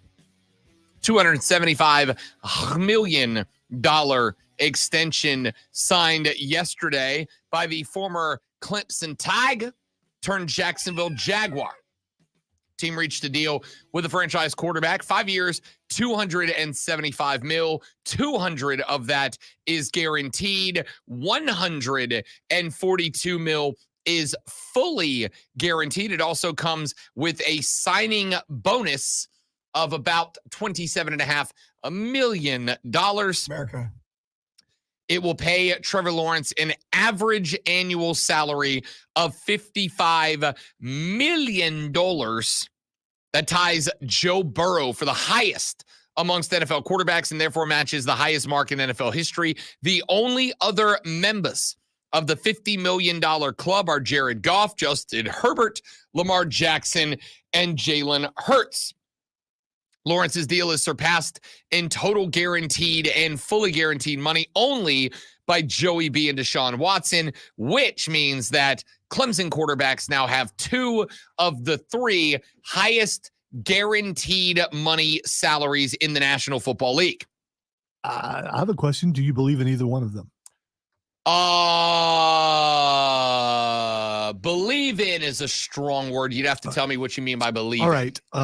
Belief in sports is in my opinion, do you believe that they have the ability to take their team to the championship? Yes for Trevor Lawrence, no for Deshaun Watson. Yes for TL16, no for the former Houston Texans. In Jacksonville? Yeah, I do. I do not think. So here's the thing about Jacksonville, that because I think there is a lot of moving targets when it comes to the Jags. I do like Doug Peterson. I think Doug Peterson is good enough. And a lot of times good enough is what you got to strive for. Well, let me just say that obviously Trevor Lawrence is very selfish. He doesn't care about the rest of the team because he's taking all that money, and they could be taking some of that money and shore up their offensive line and get a better defense, maybe get a better receiver. I am being that facetious thing. Yeah. Big word. I'm just doing that. Big word. Sorry, I forgot. Lonzo forgot who he am. Yeah. Yeah. Yeah. I mean, it's Jacob on the stream says, and neither one of them have done anything to prove they deserve it. Here's the thing, though. It's the going rate. We're gonna get there. It's the going rate. I mean, if there's probably someone in your office or where you work, they don't deserve that raise, but they got it anyway because it's the end of the year and they get that 3% raise, or they get a raise whether they deserve it or not. That's just how it works. I want to get there, but I want to finish this thought on Trevor and Jacksonville, and then we will circle back to that because I do think that is the end goal conversation. Texas said, with the top 2 guaranteed contracts in the NFL, does that make Clemson quarterback you? We'll come to that too. It did a long time ago. The Jacksonville thing.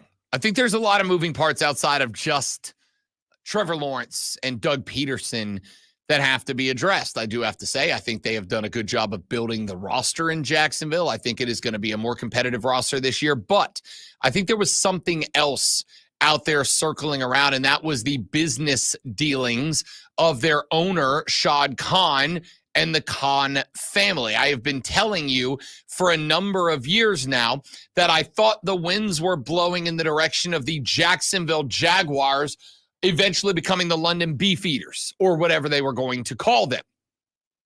And this is not to say that that is not off of the table long term, as the Jags will still play their 2 games in London. But I also think that now that we have seen the city of Jacksonville and the Jags shake hands over $1 billion in renovations to, what is it now, TIAA Bank or whatever it is, now that they have agreed to $1 billion in renovations, if the Jags are moving to London, it's going to be a couple of decades down the line. All right. So I think that part of history is over. And I do think that, if I may put on my tinfoil cap for uno momento, por favor, I do think that there was some level of sandbagging the team to make them bad. Because much like we are seeing currently happen in Charlotte, North Carolina, when Dave Tepper asked for $500 million from the city to renovate their stadium, we had people like my afternoon co-part Diesel. There, by the way, I say co-part as a joke. All right. Colleague. I don't think you need to comrade. That's just for me. I mean, understand. It absolutely is. But the more that I do it, the more I realize people are sitting there going, did that idiot just say co-part?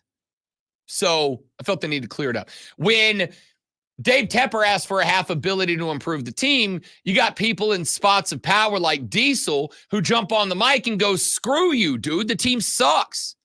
The team stinks. Why should we give you $500 million when you can't build us a team that's competitive, right?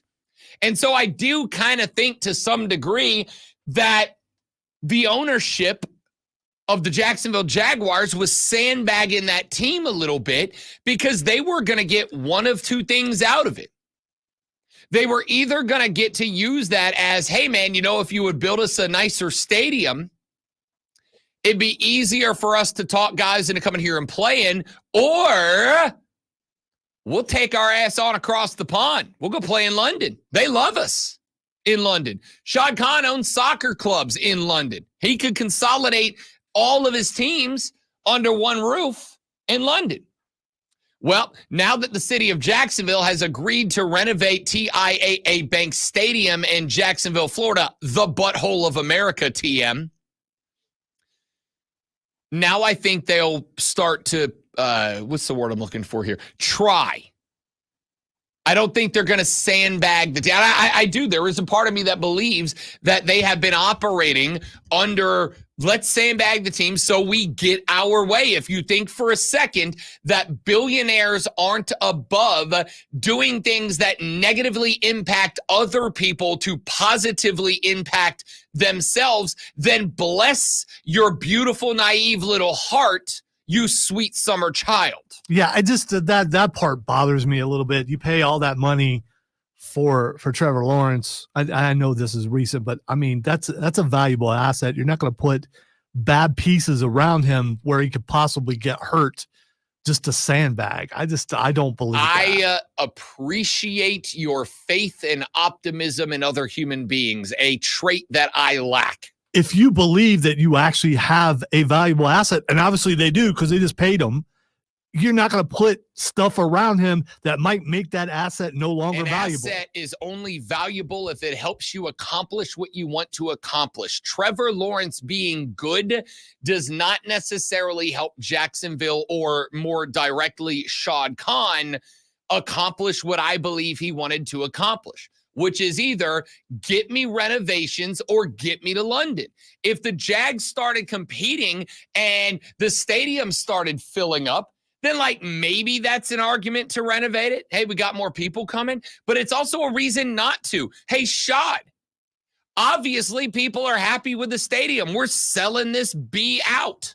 Why do we need to give you $1 billion in renovations when we got sellouts? Obviously, everything is wonderful. Dave Tepper can use the lack of attendance for Carolina and go, hey, you know, like we're trying to make the team better, but if we had a state-of-the-art stadium, we'd be able to pack this thing out a little more easily, and maybe that would attract free agent, right? Like it's all kind of connected. And again, Trevor Lawrence is a valuable asset if and only if you are actively trying to be a very good football team. I think the Jags were just trying to be okay. I think they were just trying to survive. I think they were just trying to make themselves valuable enough that a city like London would want them, valuable enough that the city of Jacksonville would fight to keep them there, but not valuable enough to really do anything with that information. So again, I'm not saying this is definitively true, but I am saying I think a little bit of me thinks it might be. So you give my dude almost 300 milli to stay on board. This contract, by the way, kicks in next season, not this season, which means that with a 5-year extension, he is in through 2030 at this point in Jacksonville, Florida, or wherever the Jags end up playing long term, which is Jacksonville, Florida. Now, when we come back here in just a minute, we will address the list of quarterbacks making 50+ mil a year, on which Trevor Lawrence exists now, as well as 2 of the 3 highest annual guaranteed salaries belonging to a pair of Clemson guys. We'll do that next on the Rob Brown Show in the Fan Upstate.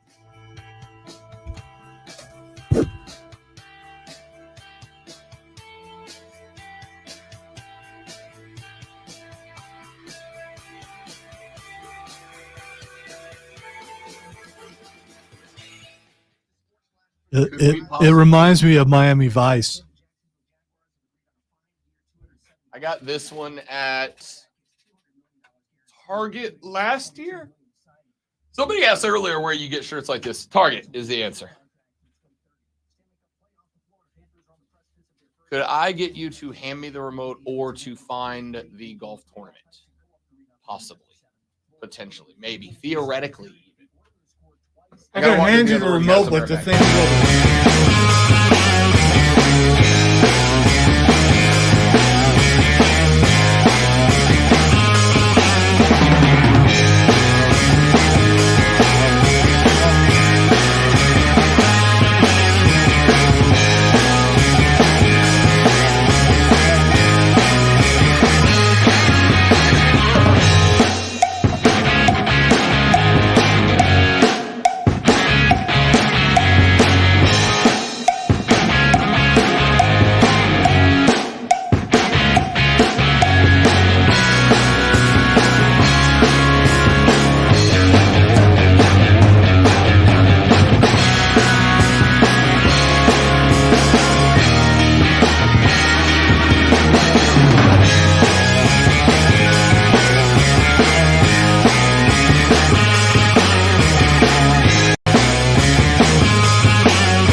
Just a few minutes ago in the stream, talking about Deshaun Watson and Trevor Lawrence, 2 Clemson fellas inside the top 3 of most guaranteed money to quarterbacks in the NFL. Jacob checked in on the stream chat. You can come watch the stream with us at facebook.com/thefanupstate, twitter.com/thefanupstate, the Fan Upstate, or the Rob Brown Show on YouTube, or the Rob Brown Show on Twitch. Jacob chimed in on the chat. He said, neither one of them have done anything to prove that they deserve it. And in fairness, I don't particularly disagree with that on its surface. I don't. Now, I will tell you why Trevor Lawrence got this money. Trevor Lawrence got this money for one reason and one reason alone. Trevor Lawrence got this money because there is still belief that Sunshine can do big things in the league. There is still belief that Trevor Lawrence, who has now posted not one but two career 4,000 passing yards, although he did struggle with INTs and took a career-high 35 sacks as the Jags went 9-8 and missed the playoffs. They should not have, but they choked down the stretch, and the Houston Texans took advantage of that. I do not think that I can explain to you how tragic the Urban Meyer year was. Sorry, the Urban Meyer half of a year was. I do not think that it is possible to put into words how big of a setback that season was for this team. They had to reset everything about that franchise because of Urban Meyer. How long are you going to blame Urban Meyer? How many more years? I mean, do you have a set amount in your mind? I'd give Doug Peterson 2 to turn it around. I'd say after the end of this year, I'd be willing to say, hey, you're okay. It's not a thing anymore. Hasn't he already been there 2 years? I think this is his third year. So this year then. I'd be good with this year. Trevor Lawrence. Steiner math, man. There is a 66.33% chance. Trevor Lawrence is a guy that has shown enough talent on the football field to believe that he can be a good NFL quarterback. You don't put together 4,000-yard seasons in back-to-back seasons if you can't. He has shown that he can be a good NFL quarterback. All right, I'm not trying to be that guy, but you can put together that kind of a season being just a good quarterback if you're in a bad conference and the other conference that you play that season is a bad conference. Again, not disagreeing. But I don't think that Trevor Lawrence is deep enough in his career at this point that I would look at him and go, this is the ceiling, not the floor. This is the most he's capable of. I think he's capable of more. I think a lot of us think he's capable of more than what we've seen so far. And what we've seen so far ain't bad. It ain't great.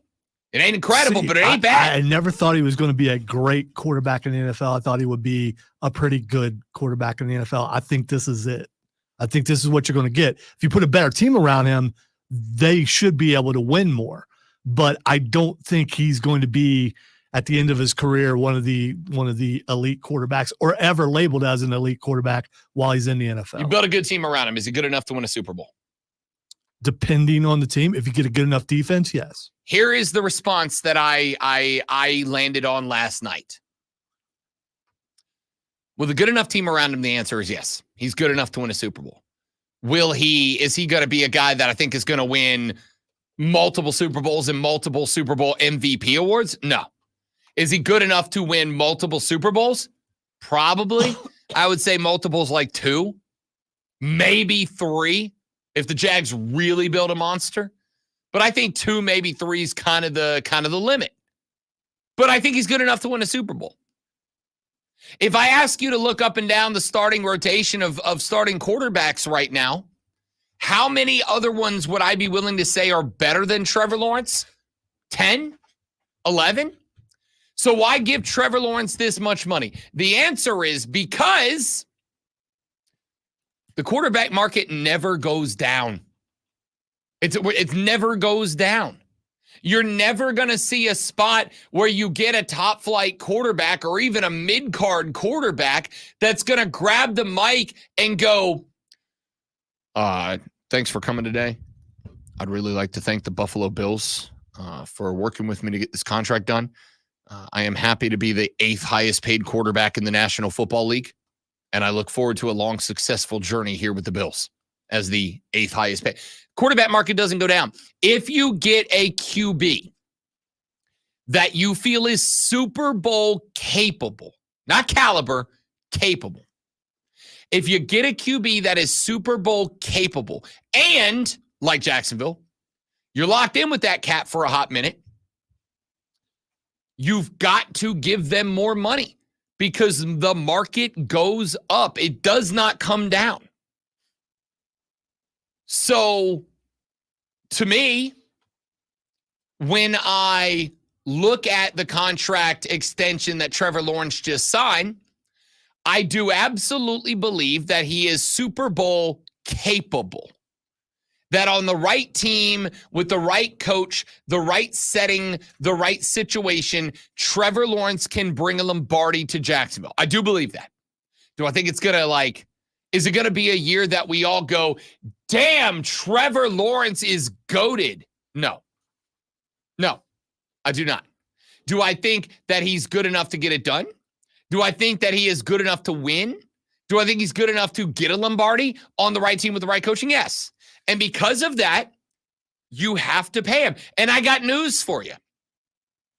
Next year, there will be another crop of free agent quarterbacks that come available. Next year, there will be another crop of quarterbacks that are Super Bowl capable, but not caliber. And one of them's going to get paid more than Trevor Lawrence. That's just the way the market goes. That's just the way the NFL works. When a guy gets into an area where he is good enough, he is still going to get paid more than guys that are good, like real good.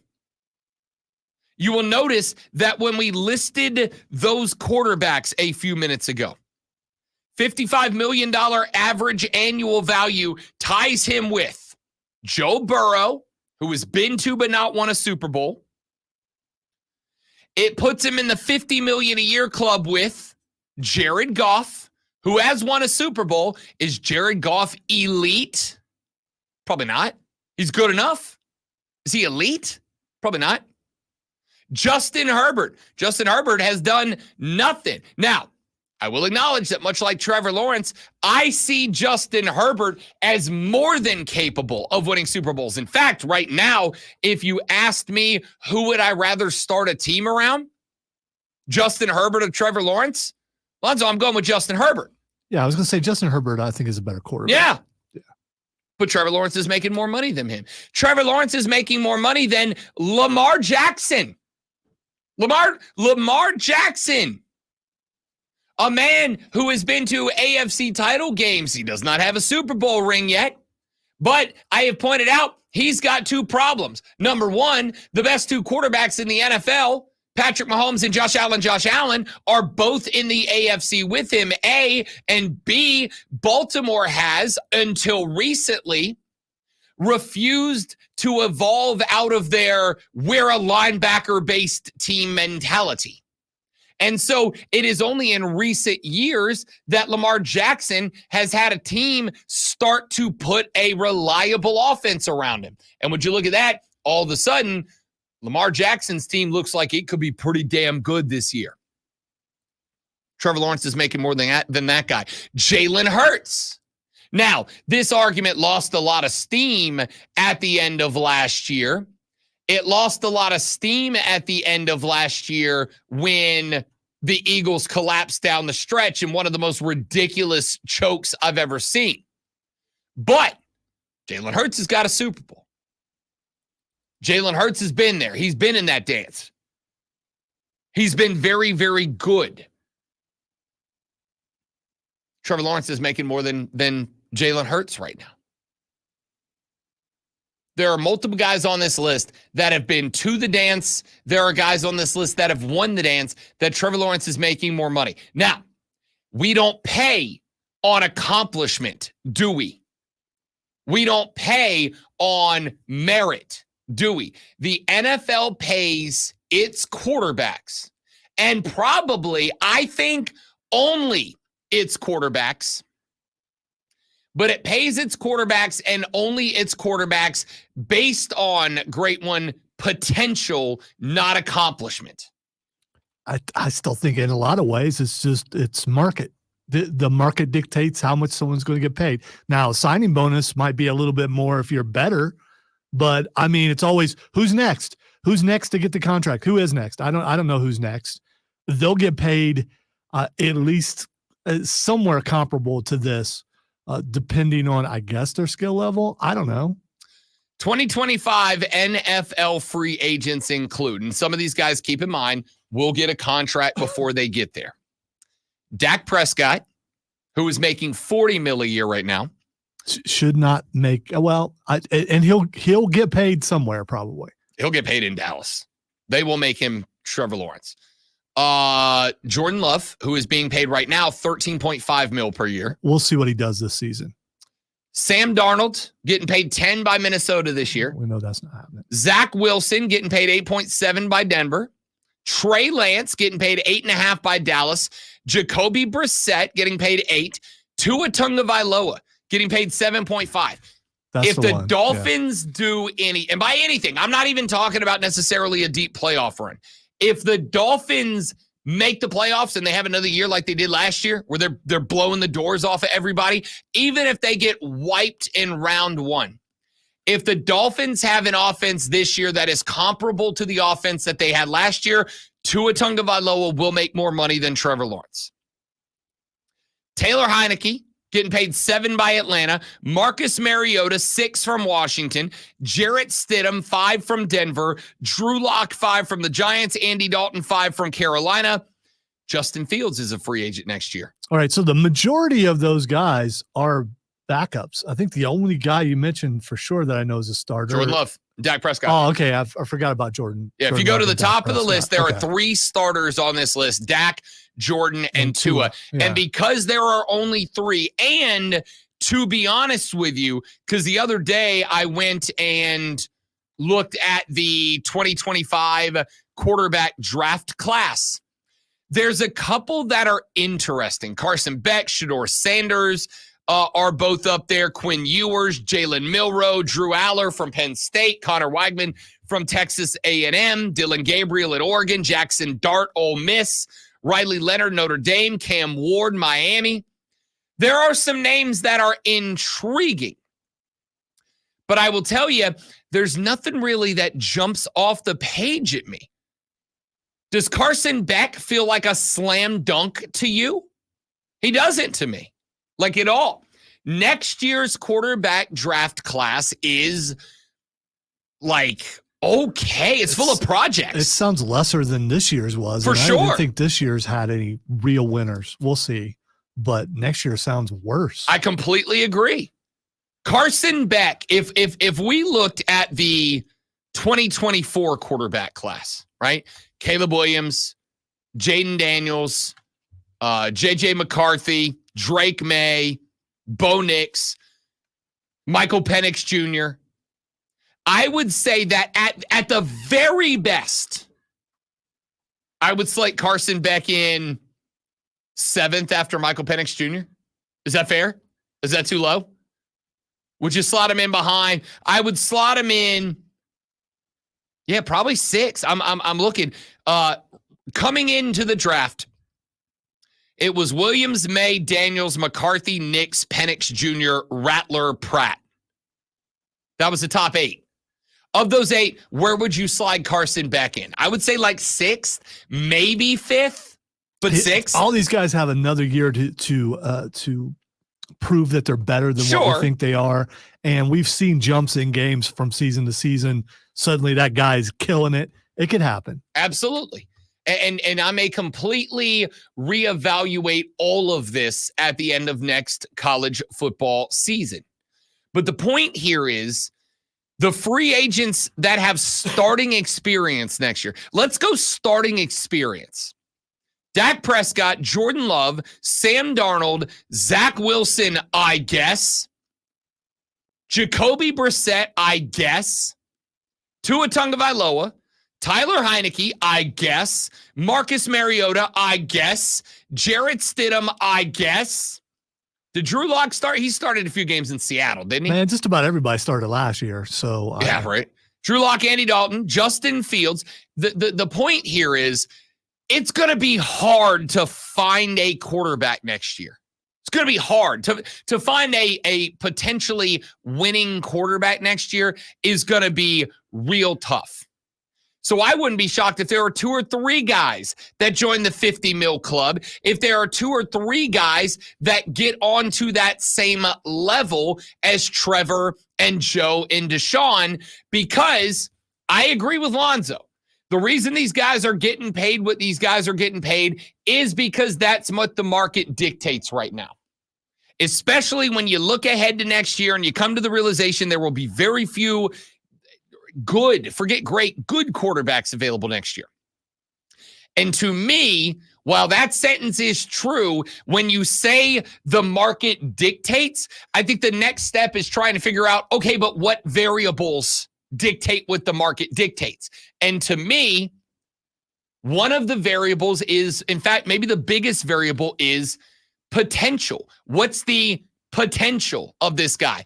And of all the guys that we have listed, the guy with the most potential to me is Jordan Love. Which is still surprising because, he shocked everybody a little bit last year, except for probably the guys who he actually played with. Except for the guys who kept him on the team for 5 years or whatever. Yeah. I think Tua Tagovailoa, honestly, I think Tua's fine. I think Tua had a world of weapons last year, and I think now that the Mike McDaniels offense has been on camera for a season, I don't think Tua's going to have that same year next year. I don't believe in Dak Prescott. I don't believe in Sam Darnold. I love him. Don't believe in him. Don't believe in Zach Wilson, Trey Lance, right? You are paid at the quarterback spot based on potential, not accomplishment. Trevor Lawrence is getting paid this much money because he's got a ton of potential with no accomplishments to show for it yet. A guy with all the accomplishments in the world, including multiple Crystal trophies, and we will be going for a third this season, is the great one, Lonzo.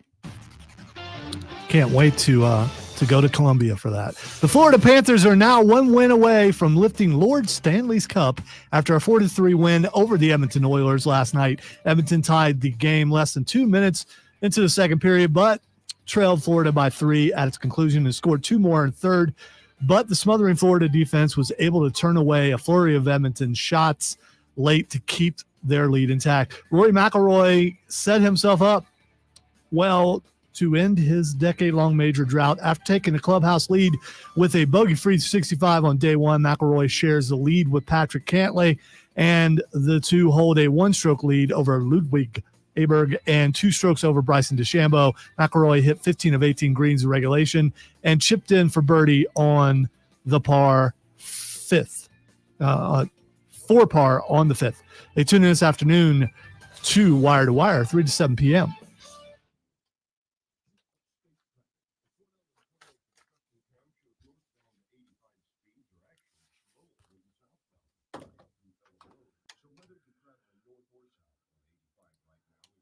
Stumbling, bumbling.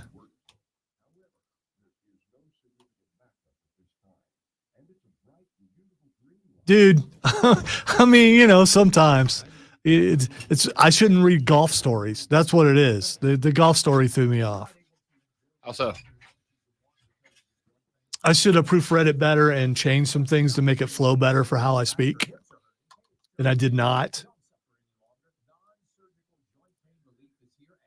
Now, usually, Rob puts a lot of hard work into these, but if I read through and I don't think it's going to be smooth, I usually skip the story unless it's really, really important. And I thought I could do it, and it's Friday, and I it's been a long week, and I'll do better next time. Probably not, but I'll try.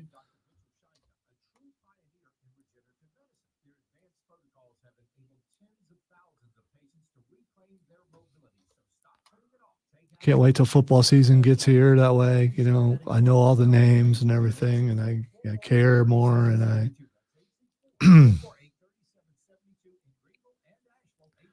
I wish I could do a good foghorn leghorn, Stephen, but I cannot. The closest I can get is the Carpathian or the governor.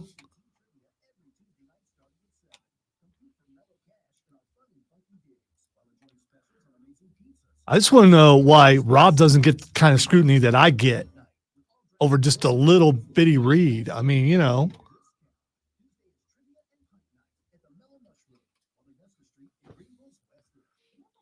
I was told to put personality into my reads. My personality today is someone who stumbles. Accomplished.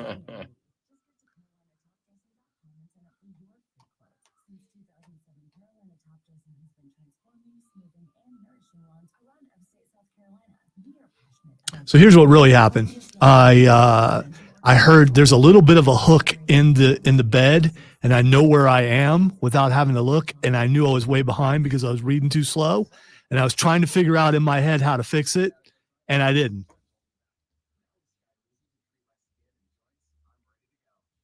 If you listen real close, there's a hook, and I know when that hook hits, I got 15 seconds.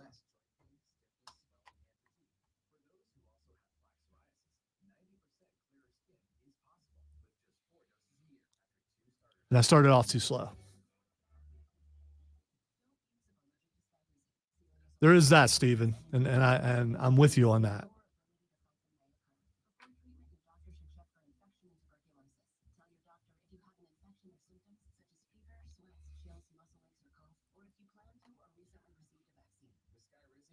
I think that's done when you should see me have a conversation with people I don't know in public. You ever see Lonzo in public? Open with a hug because it relaxes him. Loosens him up. No, man, just come up and bow up, then I'm good. Bow up. Yeah, if you bow up, then I know something about to go down, and then we can have a conversation.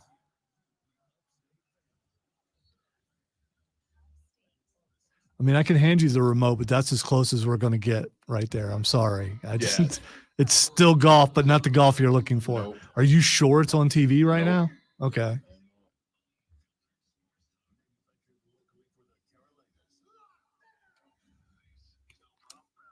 Oh, no.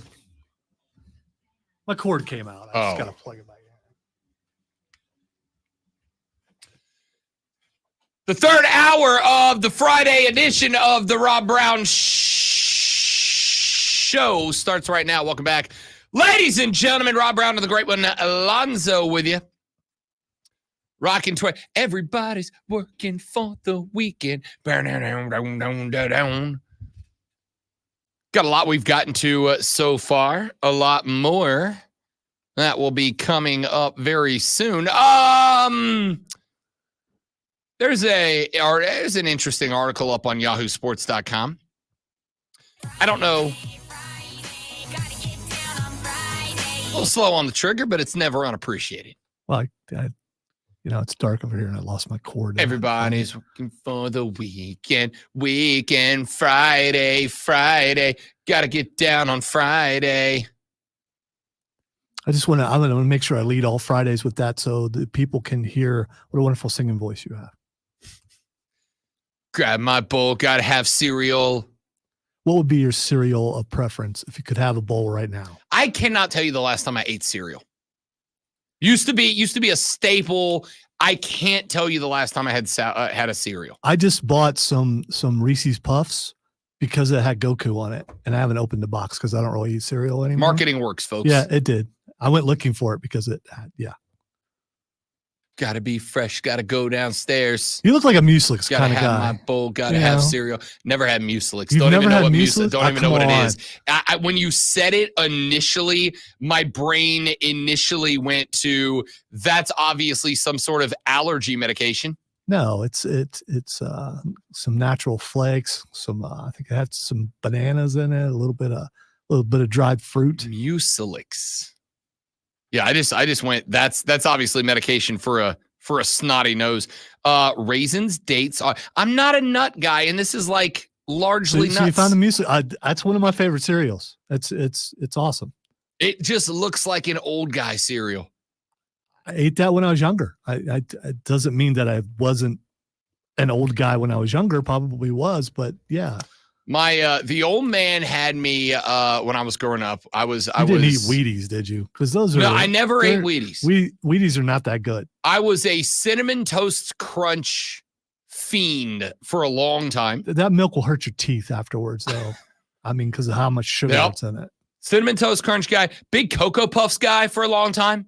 Love the Cocoa Puffs because not only did you get a good cereal, but at the end, as a nice little treat, You got a bowl of chocolate milk to leave with. Well, so no Fruity Pebbles for you?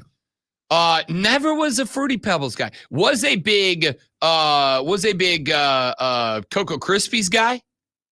Was a big, shockingly, Apple Jacks used to be way up on the list.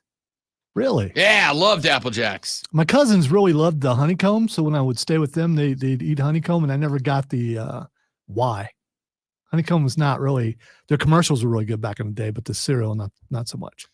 I was a Lucky Charms guy. For my dad was a Lucky Charms guy, and then so when I moved out, just out of habit, I stuck with the Lucky Charms. And then when I was in college, they rolled out the Lucky Charms all marshmallows box, right? And that was one of the greatest days of my life. 1,000% sugar. Oh, Yeah. dude. But again, at the time, Rob Brown was like, in shape, an athlete, intramural sports around the clock. All right, Steven says mini Cocoa Puffs. I mean, Cocoa Puffs, yeah, I didn't know they had mini Cocoa Puffs. Didn't know that was the Like thing. little bitty Cocoa Puffs? I don't know. How about Trix? I mean, but Trix has a weird smell to it. When you put them, it's just odd. I never did, never a big Trix guy. Let's see here. ForTheWin.com did the ultimate cereal bracket. Great one. They put 64 breakfast cereals into a bracket. What cereal reigned supreme? Captain Crunch. No. Cinnamon Toast Crunch got the dub, which I am perfectly accepting of. Love some cinnamon. I don't know what the demographics for this was. I mean, because Cinnamon Toast Crunch came along later. It wasn't around when I was a kid, I don't think.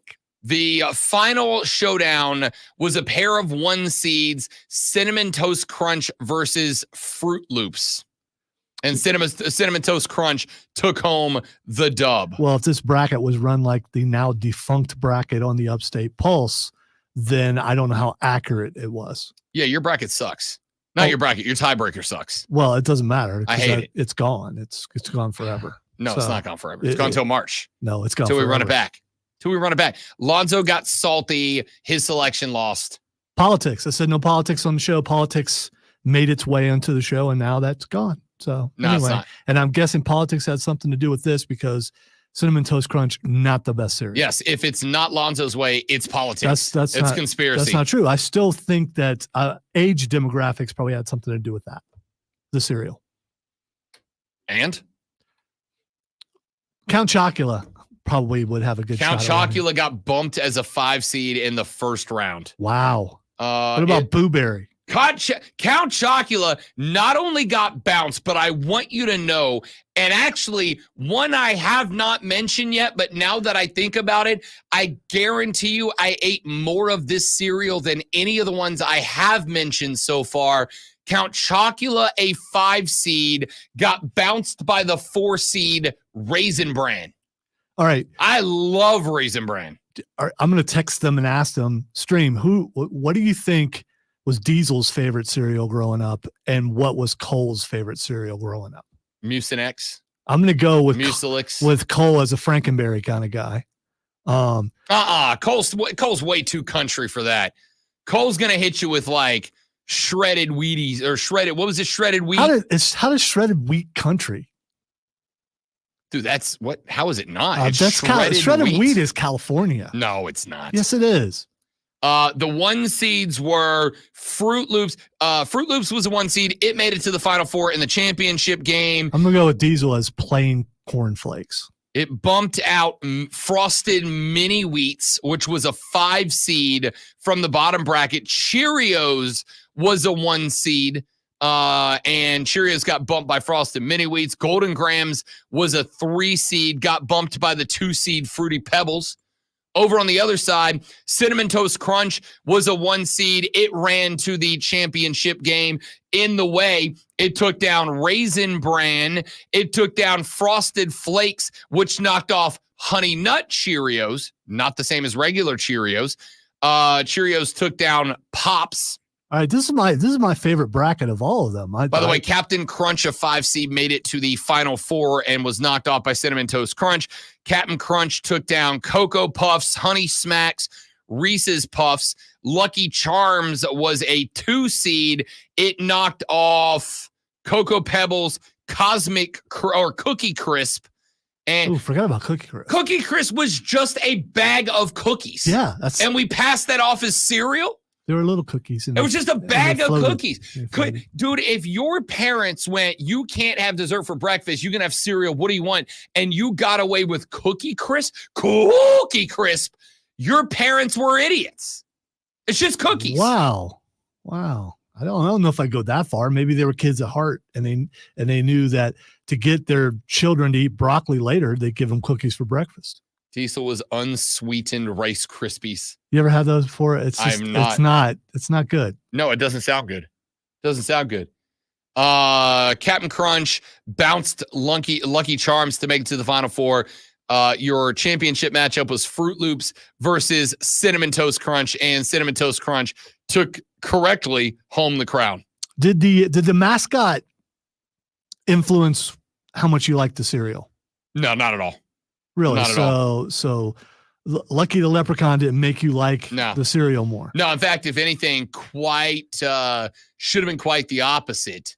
I would have obviously been a big Tony the Tiger guy, but no, never got down. Ray, I'm not going to get him to do it again. It was very good. Cookie Crisp. He does that really well. That's probably his best impersonation ever. Ouch. Stinger. What's wrong with that? That's a good one. Stinger. All right. That's there you have it, folks. The well-rounded show that is the Rob Brown Show. Should I text them and ask what their favorite cereal was growing up? Here's the thing. All right. You think that, of course they would be honest with me. Here's why these conversations work in radio, people. Let me pull back the veil for you. You know why these conversations work in radio? Because none of you care what mine was. None of you care what Lonzo's was. None of us care what Diesel's was. None of us care what Cole's are. We only want a platform to tell everybody else what our favorite thing is. We don't care what anybody else's is. I don't know why you need to break down radio like there's psychology involved or anything. I'm curious, what was your favorite cereal? Text line 71307.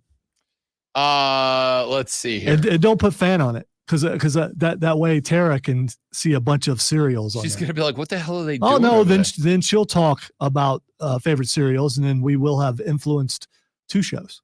Honey Nut Cheerios are indeed better than regular Cheerios. They are. Yeah, that's not even a conversation. They got a touch of honey. I mean, come on. Yeah. And the bee has something to do with it. Texter says Lonzo doesn't like any Kellogg because it's from Michigan. Conspiracy theory. Good text, Kev. Wow. Now I got to rethink my cereal likes. Here's the thing. Rob is right about our favorite cereals. I don't think I said my favorite cereal. I don't think you did either. Yeah. Lonzo, what's your favorite breakfast cereal? Cocoa Pebbles. It's not a bad pick. It's really not. It's chocolate. It's not hard to eat. Yep. There were plenty of cereals I gave up on because they ended up assaulting my gums, right? Like I don't want to have to wait for the cereal. Yeah, like Raisin Bran. I love Raisin Bran, but I mean, Raisin Bran was always some extra chewing involved, and you could get I love Raisin Bran. To me, Raisin Bran was the excellent bridge cereal between kid cereals and you can't eat just sugar chocolate as breakfast anymore, you fat turd. Oh, that's when Raisin Bran came into play. Next February when you hit 40, you'll try Mucilix because that would be the next step. No, because it's nuts. I don't like nuts, dude. I don't like nuts. I don't know why. I like boiled peanuts, soft. I like peanuts. Soft might be the key word there. I like boiled peanuts. I like peanuts after I've dropped them into a bottle of Coke for a little while. Also soft. 100%. 100%. All right, that's enough of that. Rich says, don't sleep on grape nuts. Come on, man. I don't think I ever had grape nuts. Nobody eats grape nuts. Yeah. Or grape nut flakes. I don't know anybody in my life that had grape nuts. I have had grape nuts before. It was an effort. It's an effort. Texture says it's hard to beat the original Count Chocula with the little cylinder marshmallows. That's from Bobby. Bobby, appreciate the text. Original? Did they change Count Chocula? All the cereals have changed to a degree as they supposedly try to be a little more healthy. And Chocula. It's Chocula. Come on. Count Choc. I never had it. He's a vampire. Come Never on. had it. He's a dumb looking vampire, dude. Like, Yeah, is that well- hair? Is that the spiky thing's hair? I don't know. I think it's his cape. I think it's a cow. No, the cow comes out, but then he's got the that is hair. It's like a vampire pompadour. I just opened it and somebody used AI to make a real life version of Count Chocula. Yeah, those are freaky, and, aren't yeah, they? it's horrifying. Yeah. It's horrifying. No, I don't think I ever had Count Chocula, man. I was. You had none of the monster cereals? I don't think I did. No Boo Berry? No Boo Berry No Crunch. Frankenberry? No Frankenberry. I grew up on Lucky Charms because that's Lucky Charms and Raisin Bran because that's what the Madre and the Padre brought to the house. All right.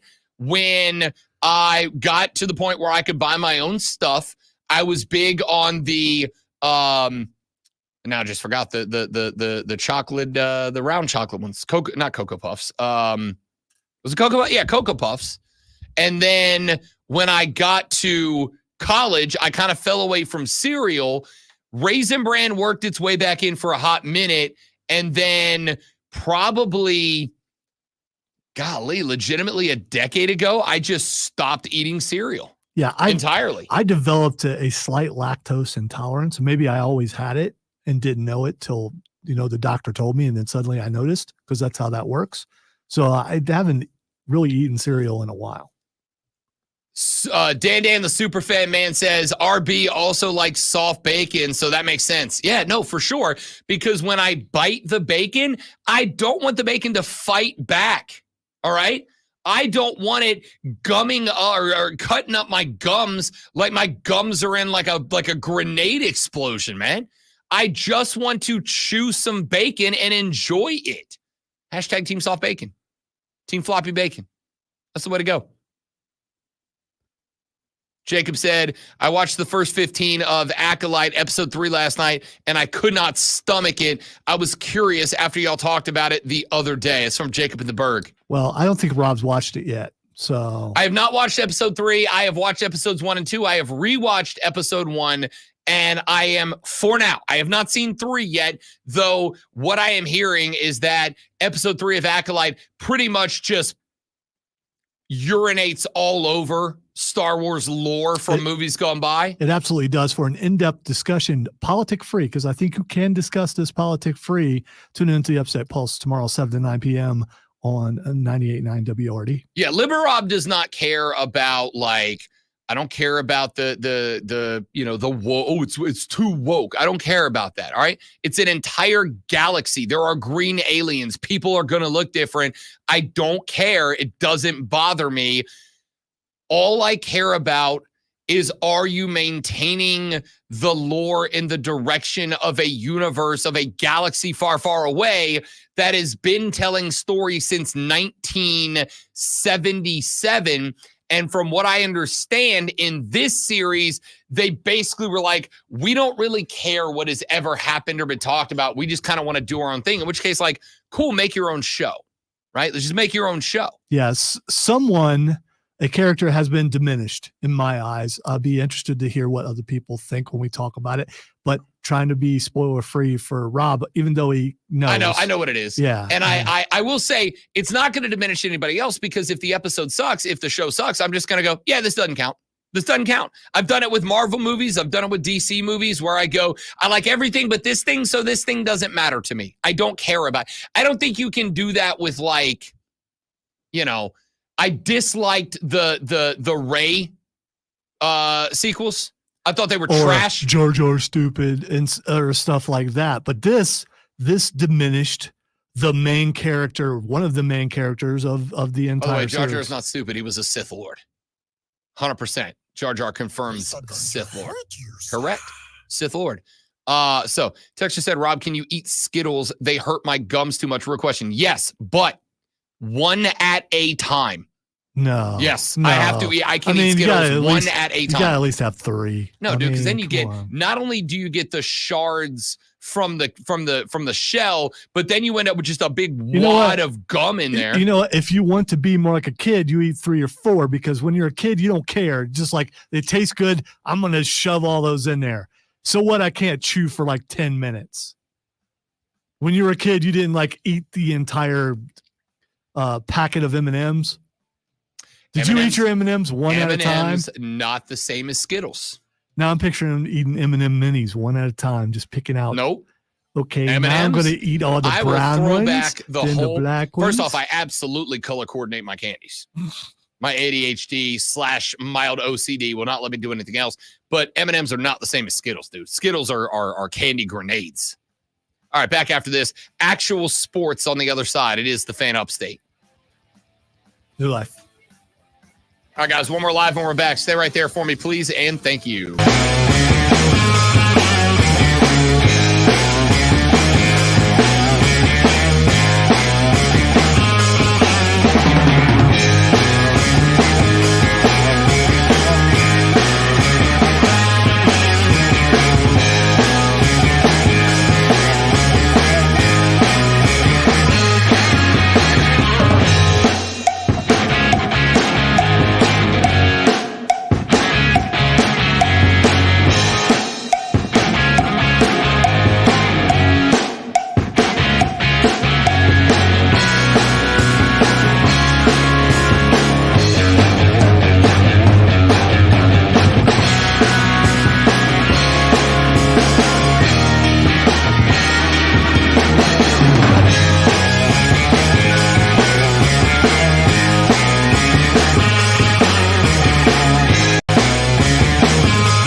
Can't wait to hear what's next on Wire to Wire with Cole and Diesel.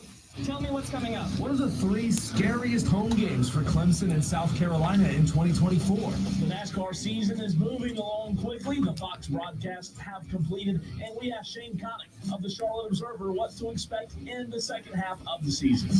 And notes from Panthers mandatory minicamp. Diesel and Cole Bryson really bring it on Wire to Wire. I turn it on and leave it on. Afternoons 3 to 7 on the Fan Upstate. Rise and shine, sports fans. Grab your coffee and a jolt of sports.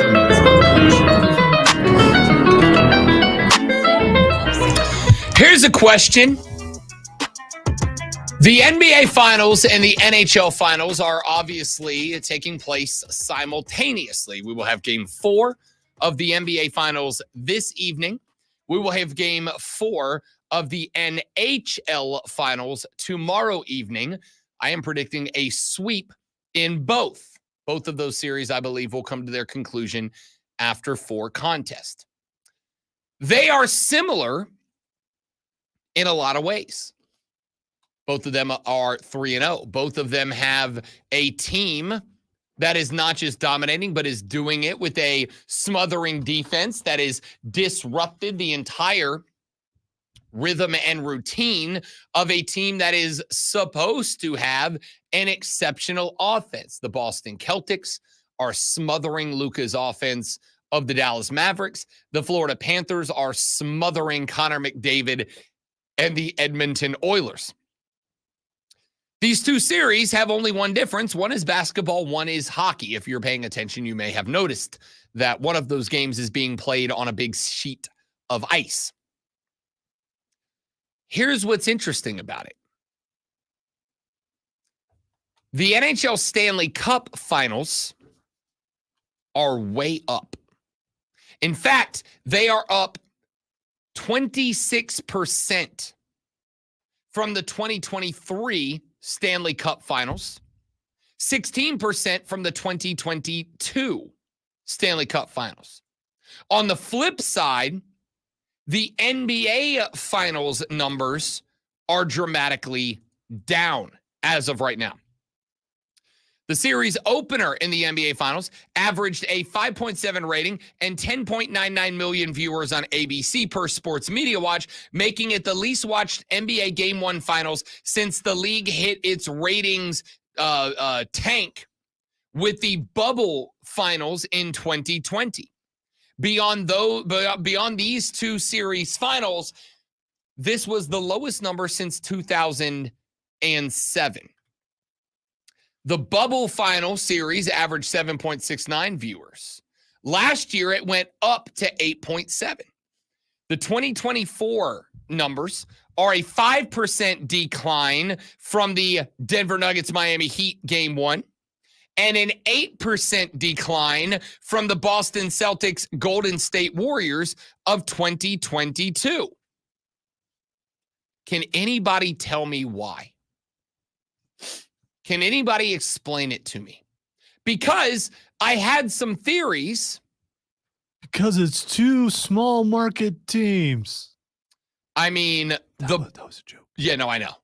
The Boston Celtics, not a small market team. I'm trying to think of the usual excuses for ratings being down. 100%. That's usually the one go-to. Sure. The argument might be, if this is Milwaukee and I don't know, Indiana, then yeah. People are uninterested because they knew it was going to be a sweep and they have better things to do.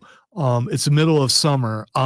They spaced the games too far apart. I mean, there are a lot of things. Again, none of those work for me, brother. The spacing of the games is a problem. I don't think it is. I think it's fine.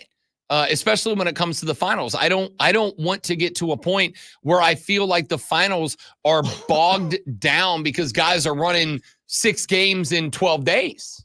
You mean like a regular season? Right. Yeah, exactly. Who wants to see what they normally do at work? Let's have them do something different than what they normally do. I mean, it is something special. See, Ray may have the thing on the stream. By the way, we're on Facebook, YouTube, Twitch, or X. He says no star power in the finals. Really, there's only one star in the finals, and he's getting destroyed, and that's Luka. He's destroying himself. Yeah, but he's also getting destroyed by sports media. Again, he's doing it to himself. I don't think the sports media has any. You don't need to take up for the media in this case. I'm not taking up for no. I know it is because you think if I'm not praising Luka, I'm diminishing Luka. That is not true. What I am saying is the media has no obligation to utilize flowery language about Luka Doncic. They are under no obligation to celebrate the tantrums of a man acting like a child on the basketball floor. They usually do when Steph does it, though. I don't think they do. I don't think Steph has ever acted as petulant as Luka has in these finals. Yeah, you're right. He threw his binky into the crowd. That's not petulant. And by the way, that's not petulant at all. And by the way, was lambasted for it. Was taken to task for it. Not to this degree. When you got Windhorse going at you, the like your bacon and your peanuts, the softest guy on the air, Brian Windhorse, going at you, that's kind of piling on. Again, we are at this point 3 games into this series, and for 3 games, every time Luka does not get the whistle that he wants or the not whistle that he wants, he starts going over and putting the hands on the face and by the way, everything you're you're saying is more proof that he's the only star on the floor right now. Kyrie's star is lessened, but in most games, there's 2 or 3 stars on either team. They're all whining so much that one guy doesn't stand out. Luka's standing out because he's the only star on the court. So this is kind of a direction that I was going. One of, I think, the biggest issues that we have in American sports is that because I'm not saying this is good, bad, ugly, indifferent. I am just making a point. Because the only thing that matters, and this I will stand on, we had this conversation earlier in the show. We're going to circle back around to it in a little while, that the Big 12 is considering selling the naming rights to the conference. So next year you will have the ACC, the SEC, the Big 10, and the Geico 12. The only thing that matters is the dollar bills, y'all. And because the only thing that matters is the dollar bills, y'all, so much attention is constantly piped towards a couple of players. So much, I'll put it this way. We are in the midst of the NBA Finals. Game 4 is tonight. Last night, as I prepared today's show, last night, I jumped onto the internet and I started going to basketball websites to get ready to put together a Game 4 preview, which we will do coming up in the next segment. And I went to multiple basketball sites. And do you know what was the number 1 and number 2 story on just about every single one of them? Number 1, JJ Redick will interview for the Lakers job this weekend. Number 2, LeBron James personally reached out to Dan Hurley, and Dan Hurley rejected the job. That was it. Not, here's what the Celtics can do. Here's what the Mavs can do. Here's where the series is. Here's why the series is here. No. The top 2 stories on just about every single basketball-themed website were JJ interviews with LA and Bron reached out to Dano and got rejected. That's it. That's the story. This league, more than the NHL, to circle back around to where we started, more than the NHL, this league constantly promotes a couple of guys. Couple of folks get the news. LeBron gets the news. Steph gets the news. For a hot minute there, Anthony Edwards got the news. That's it. Jaylen Brown is playing the best basketball of anybody in this entire postseason. I'm the only guy I've heard talking about him outside of Cole Bryson, right? Right now, with the Game 4, with the sweep on the line, the discussion point is JJ Redick. That's why. Over in the NHL, it ain't that. Over in the NHL, they're pimping teams. They're pimping players. They're pimping a series, and their numbers have gone up. It's not that hard to figure out.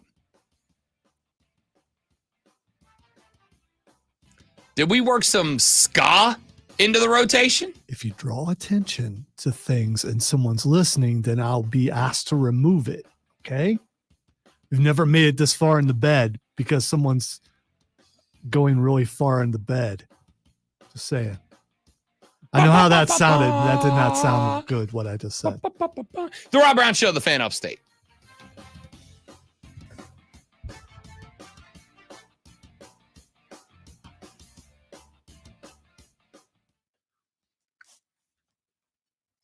Short break. 2 minutes.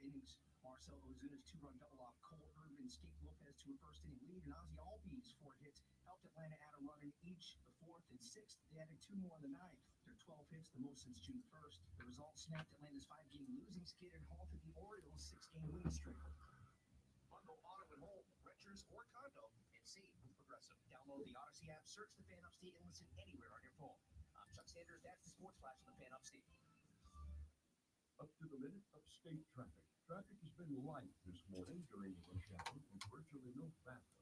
Materializing in the normal places such as 85 Pelham Road.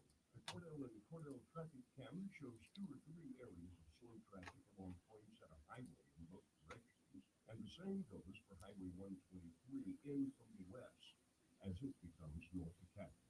From the News Talk 98.9 WORD Traffic Center, I'm Bill Brooks on the Fan Upstate. Surprised you haven't wished your brother a happy birthday on the air.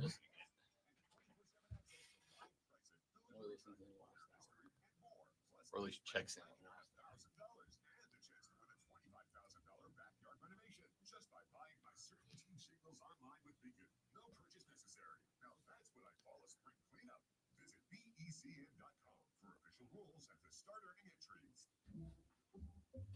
Some people just know the best rate for you is a rate based on you with Allstate. And look at you, hands perfectly placed on the wheel. Not like I changed it back and look at how soft the TV is right now.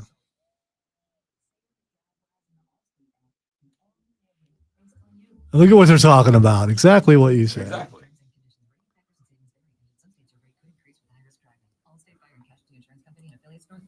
If you need bold banners to boost your business, I hope he gets hired and he starts before tonight.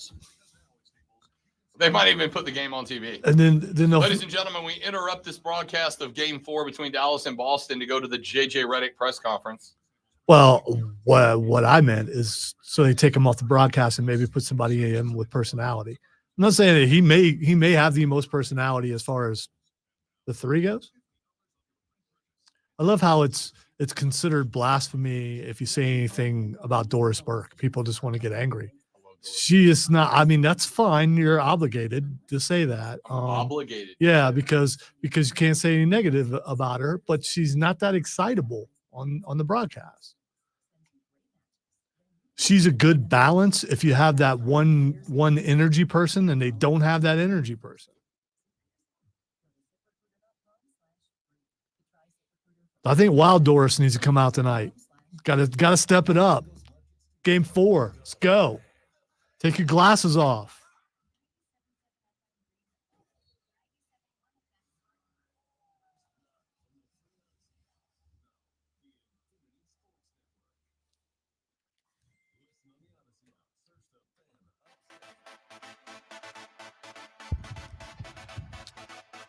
All right, so let's look at this Boston-Dallas Game 4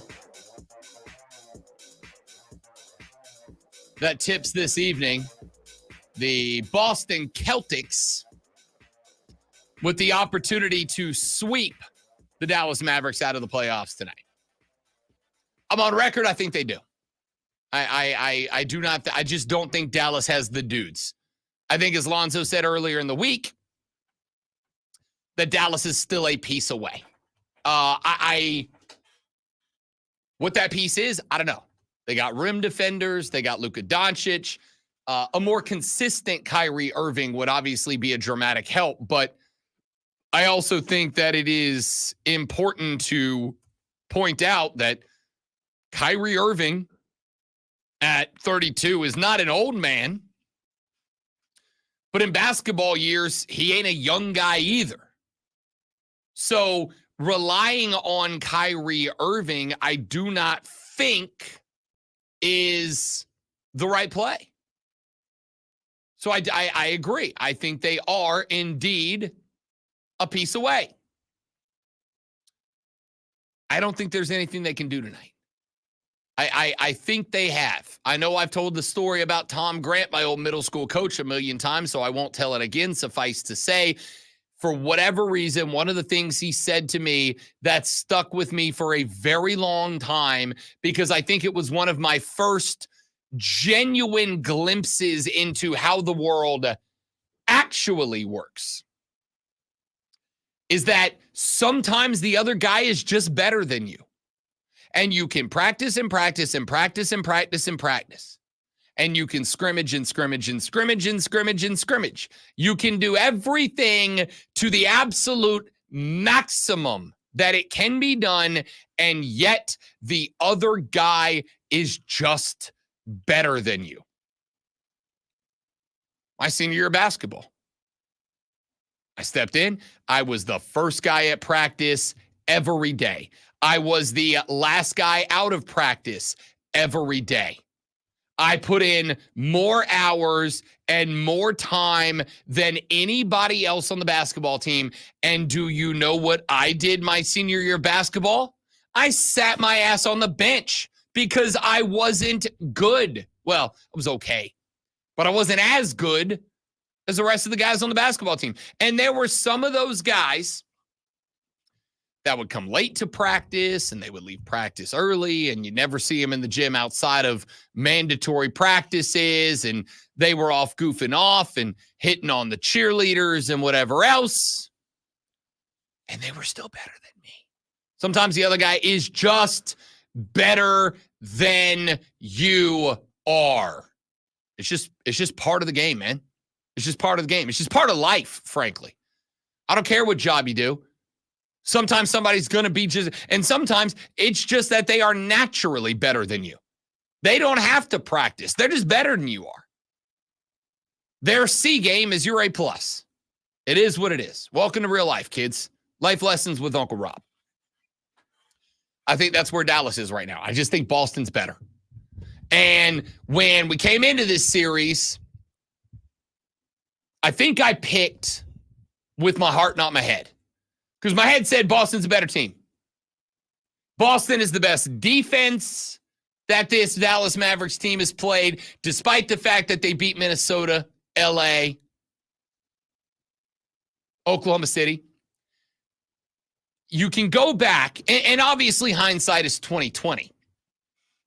But I can go back and look at the Clippers and see they weren't that good.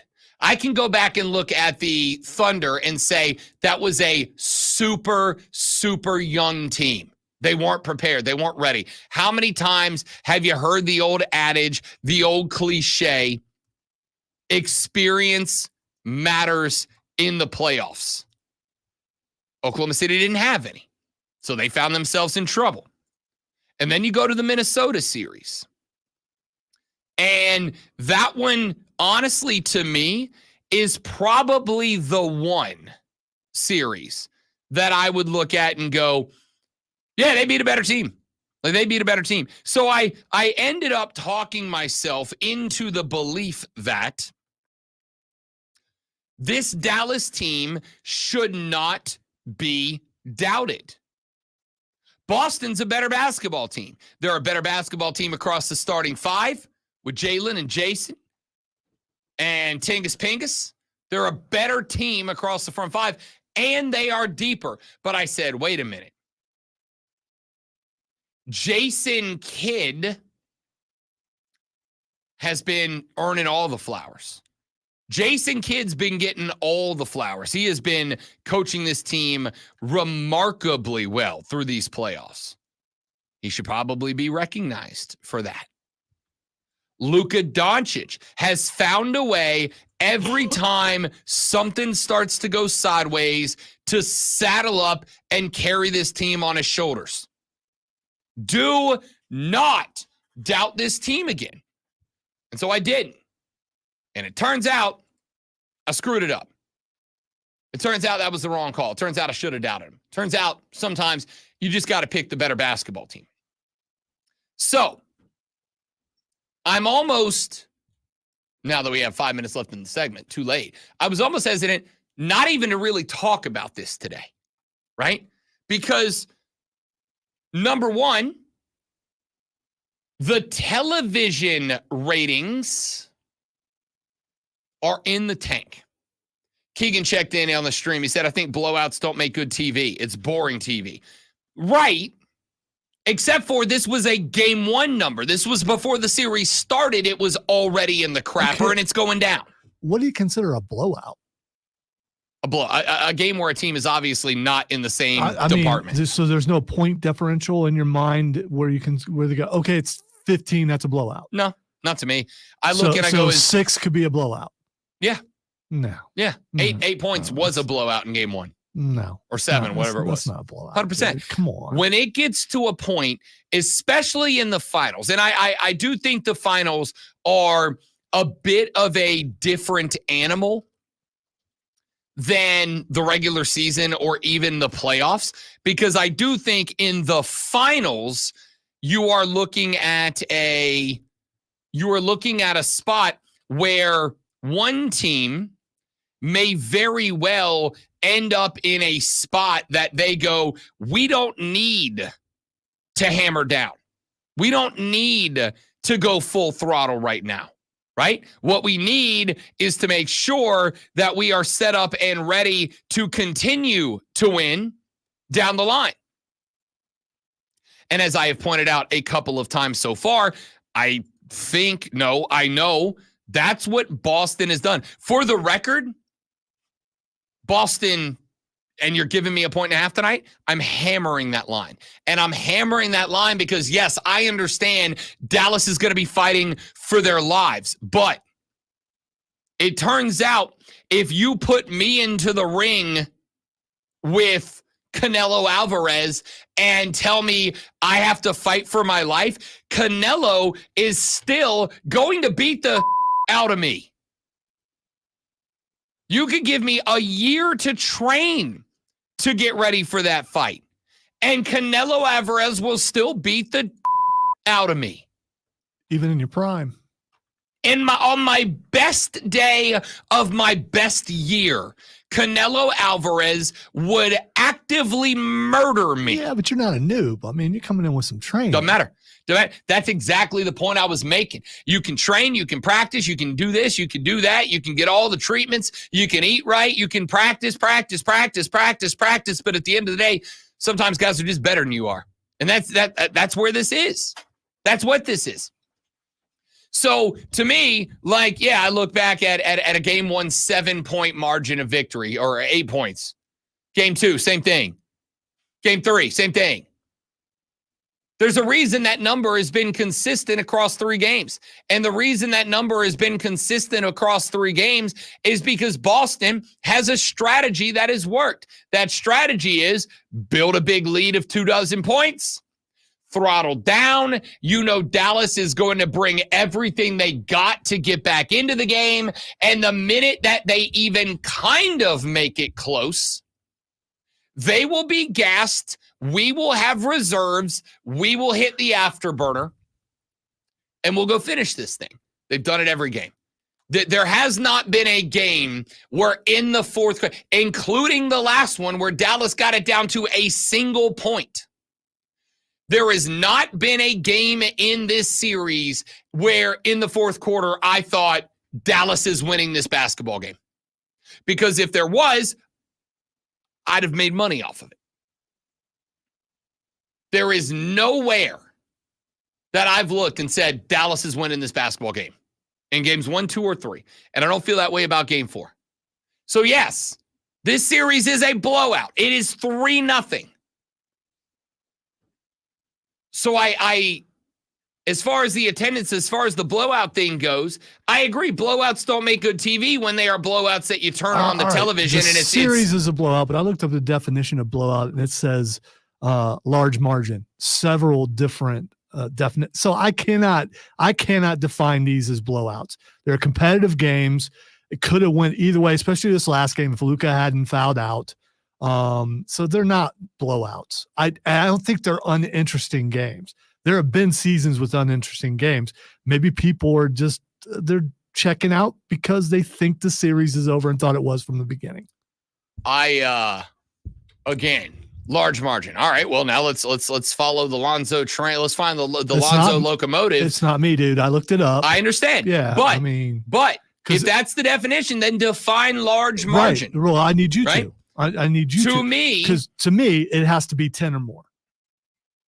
That is arbitrary and subjective.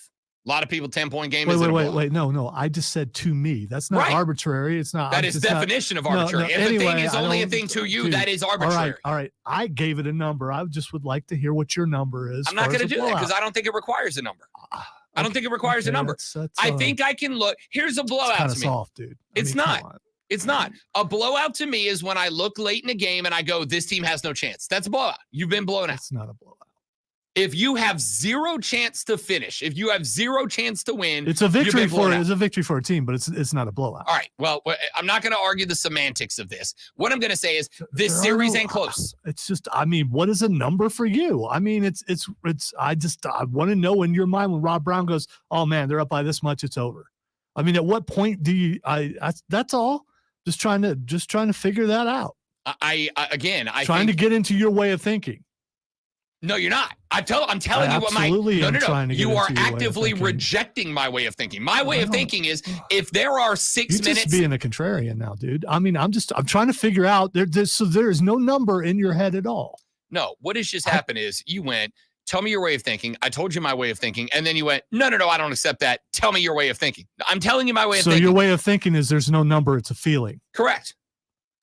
That's in my weird. opinion, with 5 minutes left in all 3 games, at no point with the 5-minute mark in those 3 games, at no point that I think Dallas can win this game. Every one of those 3 games, I went, they come this back thing's in cooked. This last game and make it even, and it was really, really close. It was 1 point. Yeah. And at one point, I need you to know, I was very tempted to throw a fat stack at Boston to cover up -1.5. And I wish I would have.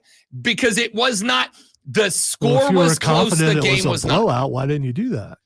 Because I already had enough riding on Boston -2.5, and it wasn't, I mean, like, why hedge against the number that I already know that I'm hitting?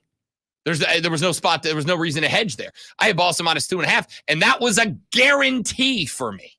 Guarantee. Now, I'm not guaranteeing the blowout today, but I am going with, there has been no game in 3 where we got to the 5-minute mark and I thought, oh, Dallas money line bet here.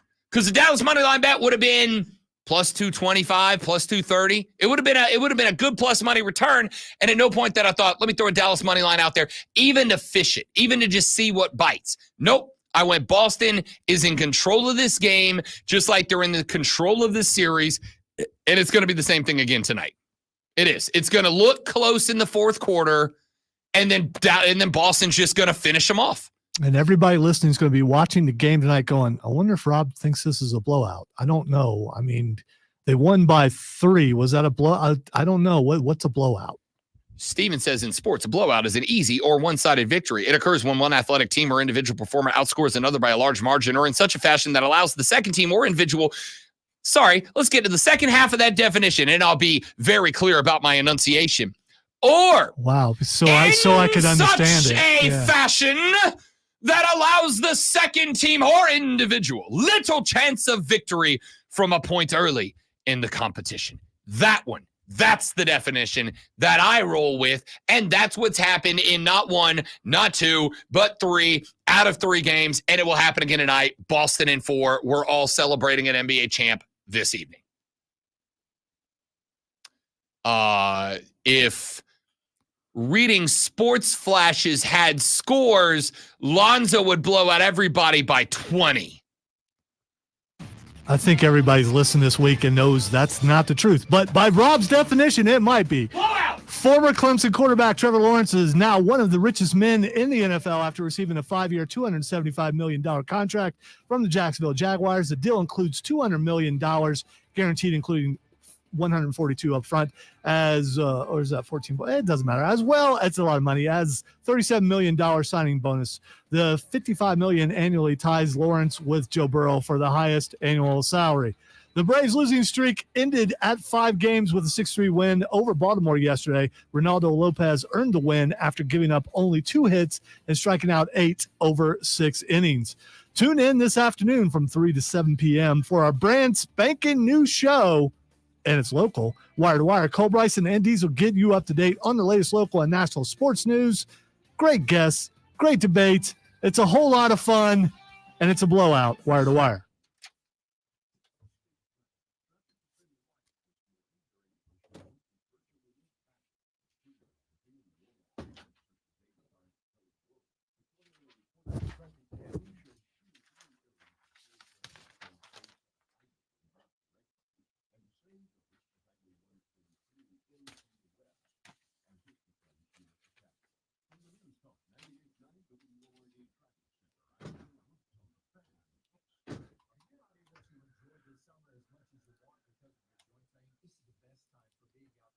You can go ahead and tell him this, Moles. Wait the next time that he says he's a numbers guy.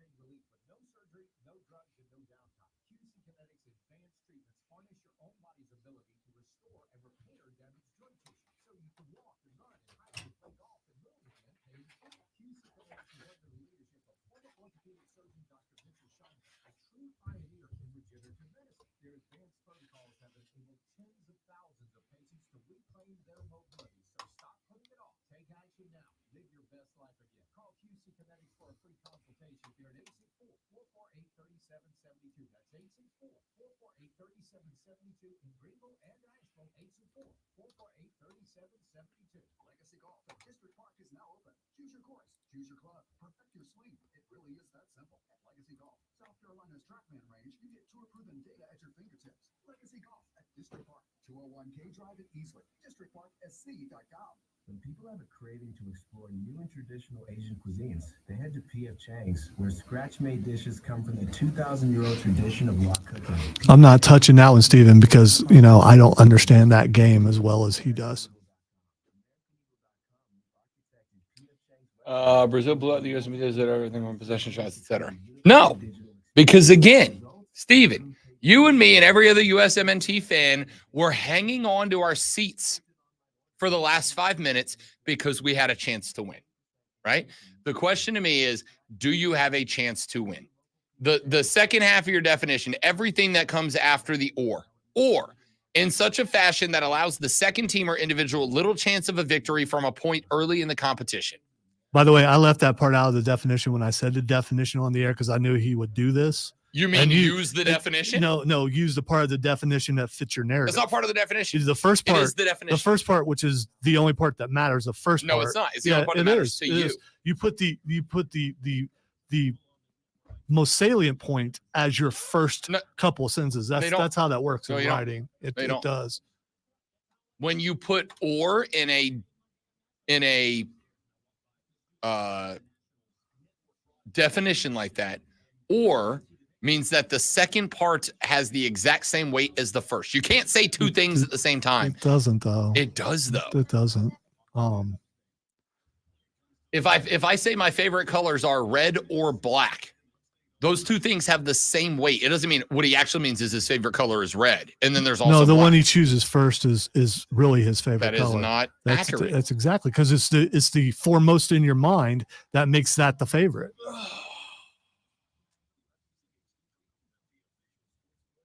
I'm exhausted. I hope not, because you have a big day planned, and I know. that would be. I have to leave here immediately to go get weighed in. Then I have 18. Hopefully I've helped you like take a few more ounces off in your anger. Yeah, I shouldn't have been drinking water all day is what I should not have done. Yeah. And I just realized that. You can stand on your head. No, you lose ounces standing on your head.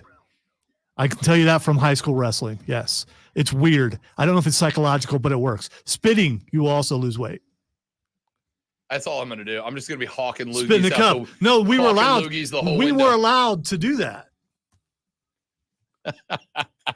Lonzo is giving me amateur wrestling weigh-in weight loss tips over here. I can get you. I can get you some ounces gone. It'll make you look better. Yeah, because you might have cheated a little bit this week. I'm just trying to help you out. I had a good week this week.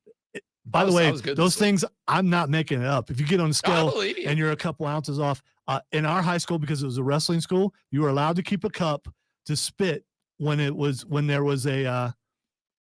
were making weight, and they would allow you to chew gum, grape gum, the best, because it causes you to salivate more. Grape bubble gum. I am not trying to Hubba Bubba, not bubble gum. Hubba Bubba it has more flavor to it. I am not trying to I'm not trying to make a cut. Like, I'm not trying to make a weight class here, you know? Like, I'm not trying to get down you are to kind of, though. Weight. You are, because you keep talking about a goal weight. That would be you trying to make a weight. Yes, I am, but not one that I'm going to get punched in the face after I do it, you know? Or suplex. Or pinned. I mean, pinned. Yeah, you don't, all those, if you get suplexed in amateur wrestling, you're hurt and the other person gets disqualified. So. No, not trying to get there. I ain't there yet. Hey, here's some things to talk about on the way out. Sticking with basketball for 1 second, definitely not more than that. There is some good news for Dallas, everybody. Here's the good news for Dallas. Luka Doncic said that he's going to have fun the rest of this series. If you watch the interview, I really felt it right here. I thought that he was being sincere, and he looks like he's going to have fun, which is what you should do when you're playing a game, is have fun. Asked what Dallas can do different after Luka acknowledged his frustration with officials, he said, quote, "Go back to playing fun. We talk about how we come back from 21 points in the fourth quarter in the finals. We were having fun. We were defending. We were running. Our pace was great. Just taking good shots," end quote. Like, okay, cool. But let's also point out that, yes, you came back 21, and as the kids say, then what happened? There's a difference in this room when we're having fun. Everyone's loving it. The text line and the stream are going nuts. But then when Rob has a bad take, it just messes the rest of the show up. Like a blowout doesn't have a number. It is. It is absolutely. He considered throwing something, and he realized his phone was way too expensive to hurl. Yeah, and I left all my pens in the office. And I would have matrixed it. I would have. It is absolutely correct. For me, I mean, I don't think this is true of everybody, but I think it is absolutely correct for the great one and I that when we are having fun, the show is better, or at least we think it is better, right? But just like for us, having fun makes the show better, there are people out there who work better angry, who when they are angry and they are dialed in, they are more productive. I will tell you that as much as I say, yeah, when I'm having fun, the show is better. It's the opposite when I am show prepping, when I am putting the show together. If I am sitting at the house and me and the fiance are goofing off and I'm playing video games and watching basketball or whatever, when I sit down, for instance, to watch a basketball contest that I know I need to break down the next day on the radio program, if I sit down and enjoy the game, just enjoy the game, I will not be able to provide the same context of the game as I do if I sit down and I've got my little notepad, I got the tablet of truth, and I'm actually dialed in. Not to have a good time and relax and enjoy, but to work. I'm not having fun. I'm working. Now, when I get on the air, Absolutely, I want to have fun with it. But I can only do that because I do the not fun stuff that allows me to have the qualification of ball knower. It's not easy work to be a ball knower, right? So this whole, we're going to go have fun. Okay, cool, like good. I don't know if now's the time to have fun. I don't think that it is so much, Luka, about having fun as it is stop acting like a petulant child to the point that you kill off any momentum your team is built up. Stop acting like a child to the point that even Doris Burke, who is great and you will say nothing negative about, is pointing out the fact that the Mavs are playing 4-on-1 because you're still busy in the backcourt to the referees because you didn't get your way, my guy. And for the record, as I told my guy Nick last night on BetMGM Tonight, I love Luka like a nephew dog. I love this guy. I pull for him. I root for him. He's a must-watch player. I think he's one of the best 3 players in the NBA. I love this guy. He's 25, so I can't be like, oh, blah, blah, blah. He's like a nephew of mine. I'm a big Doncic guy. But just like with your family members, depending on when puberty hit, and that's true. I am painfully old enough to have had a kid, and depending on what part of the country you live in, it could be roll tide acceptable. So the point here is, I don't want to say bad things about Luka. I love Luka. I do. He's my special little guy. I love Luka. I'm pulling for him. But just like when my 6-year-old nephew acts a fool, sometimes I got to get down at his level and grab him by the shirt collar and go, hey, you are being a hole right now, and I need you to stop. No, you do not do that to your nephew. Oh, absolutely do. Oh, no. I absolutely do. Out of all the things you've said today, this is the most upsetting. I'm going to tell you. You know what happens when I tell him that? He stops acting like a hole most of the time. He gets it. He understands.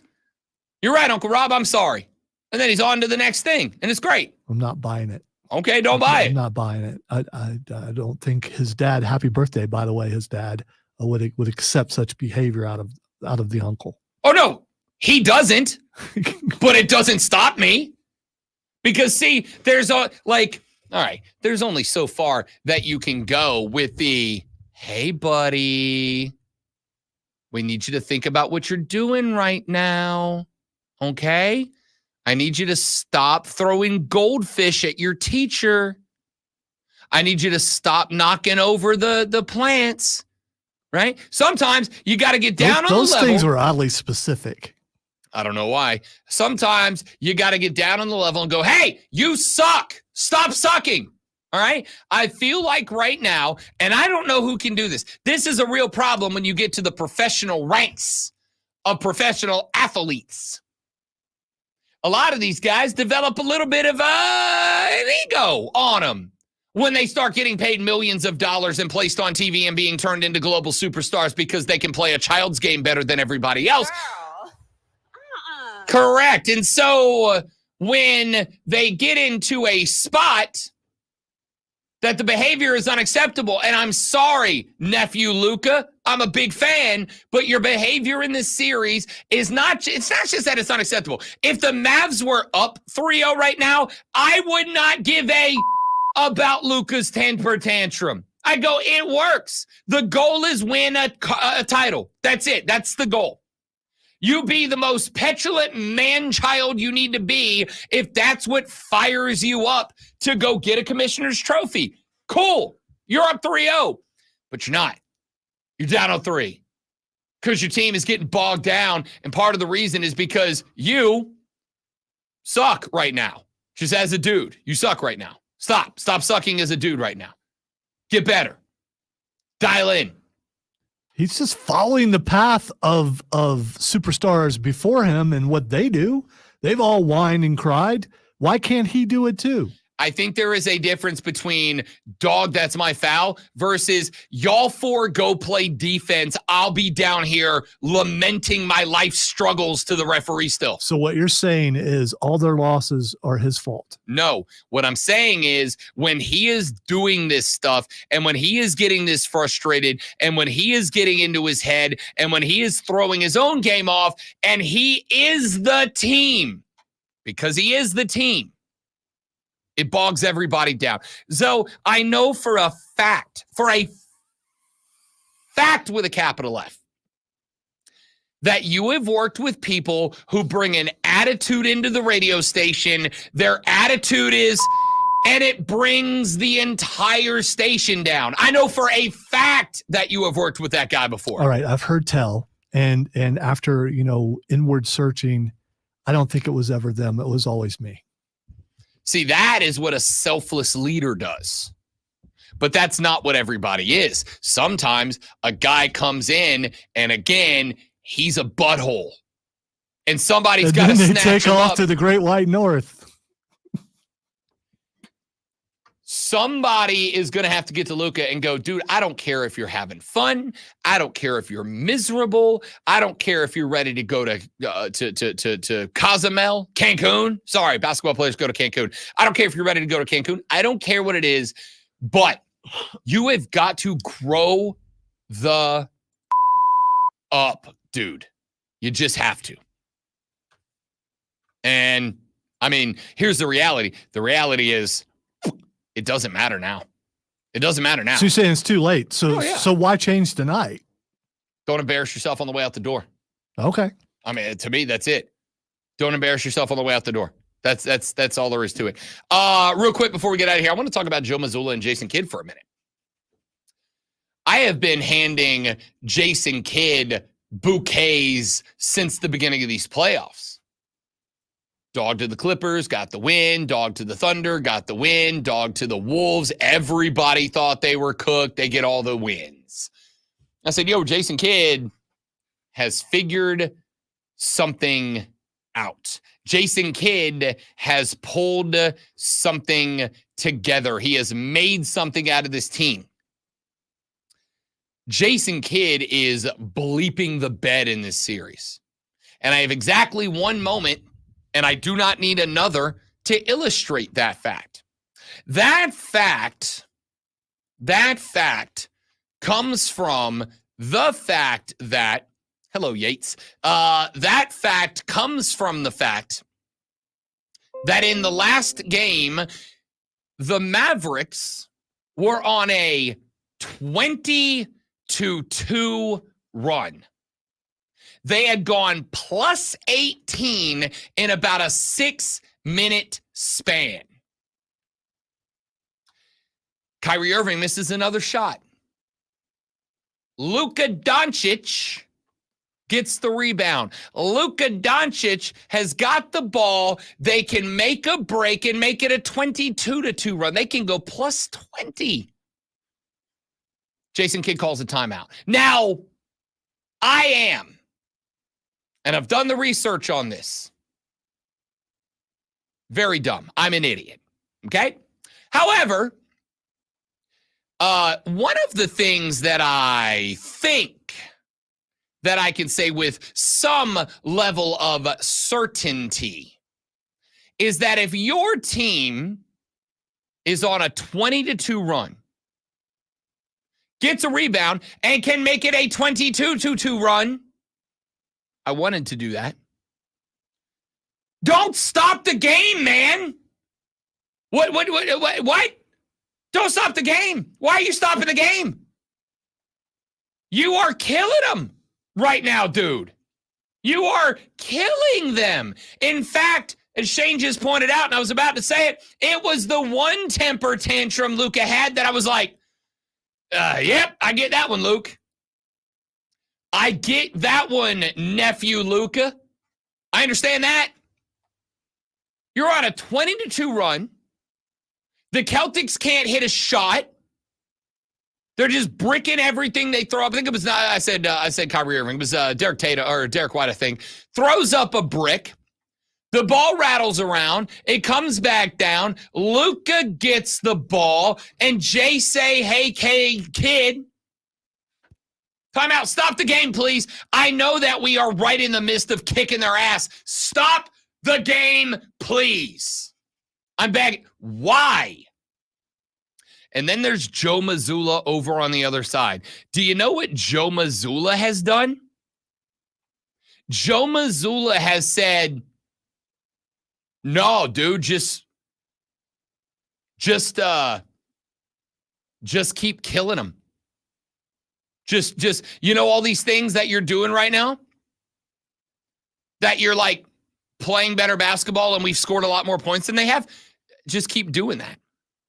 Here's the thing that Lonzo's going to love about Joe Mazzulla. Apparently, the way that Mazzulla has been communicating with his team, the mentality that he wants them to have in these games is by getting them to watch and breaking down MMA combat. When he talked about the fact that in all 3 games, Dallas has been down 20 plus, and in all 3 games, Dallas has come flying back, asked how he kind of communicates with the team that they cannot let up in a scenario like that. Mazzulla said, if you've ever been in a fight with somebody and you think you're about to beat them, that's usually when you get sucker punched. The closer you are to beating them up, the closer you are to losing. That's the mentality of go stick a boot on their throat and finish this. And that's what Boston's done. That's what Boston's done. Derek White in the postgame presser was asked about Joe Mazzulla's fighting comparisons, and he said, I mean, he's probably so happy that it happened, like, so that he can just continue to tell us that the closer you are to winning, the closer you are to losing mindset, but he stays consistent. He makes the right calls, and we just trust him completely.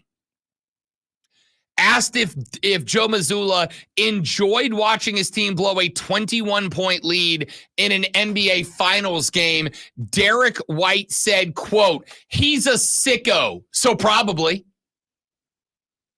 That's amazing. Jason Tatum. Joe does a great job of showing us clips and things from different sports. He's a big UFC fan and showing us fights and of people like that. I don't know the terminology of UFC. Put them in a chokehold and like they're about to tap out. You just see the guy or woman who's winning relaxing because they feel like they're about to win, and you give the other person life. Trying to translate that to the game of basketball, the closer you are to winning, the closer they are to surviving. Basically just trying to remind us in the group that we still got a long way to go. We still have to play the right way. We still got to win. They are not going to quit, and we should expect the best from them from here on out. Can I tell you, I've never thought about that as an apt comparison, great one, and now that I have, I love it. It's very effective. Now that as far I've as heard, analogies go, yeah. I love it. Yates says, this is the same guy who calls Burns high school games. You can't let your kids listen to this show. Come on, guys. Do better. Yeah, no, definitely don't. My show's not for your kids. I mean, it is for anybody who wants to listen to it, but yeah, correct. Wesley says Mike Tyson turns 58 in 16 days. Happy Friday. Still gonna fight. Cool. The Rob Brown Show continues after this. It's the Fan Upstate. Could you not hit the mic with that again? I didn't, did I? Yeah, you did. I hit this? It's still hitting the mic technically.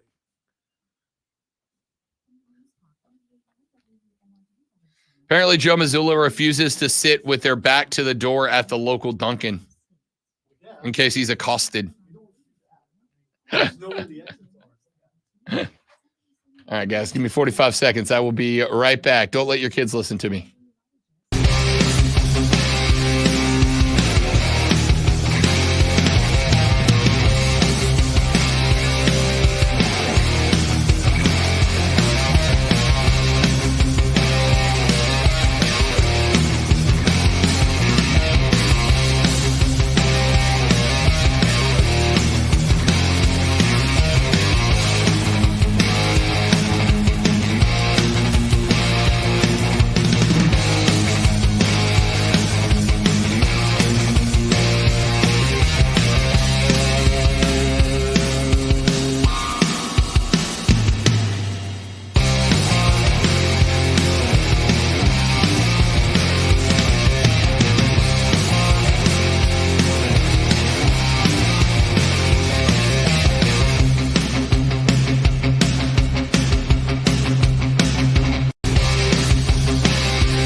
treat it like an actual weigh-in and just start Take taking off the shirt. Yeah, take everything Strip off. down to the skivvies. And look, no, take a towel with you. Take a towel with you and ask two people to stand there and hold the towel up. Oh man.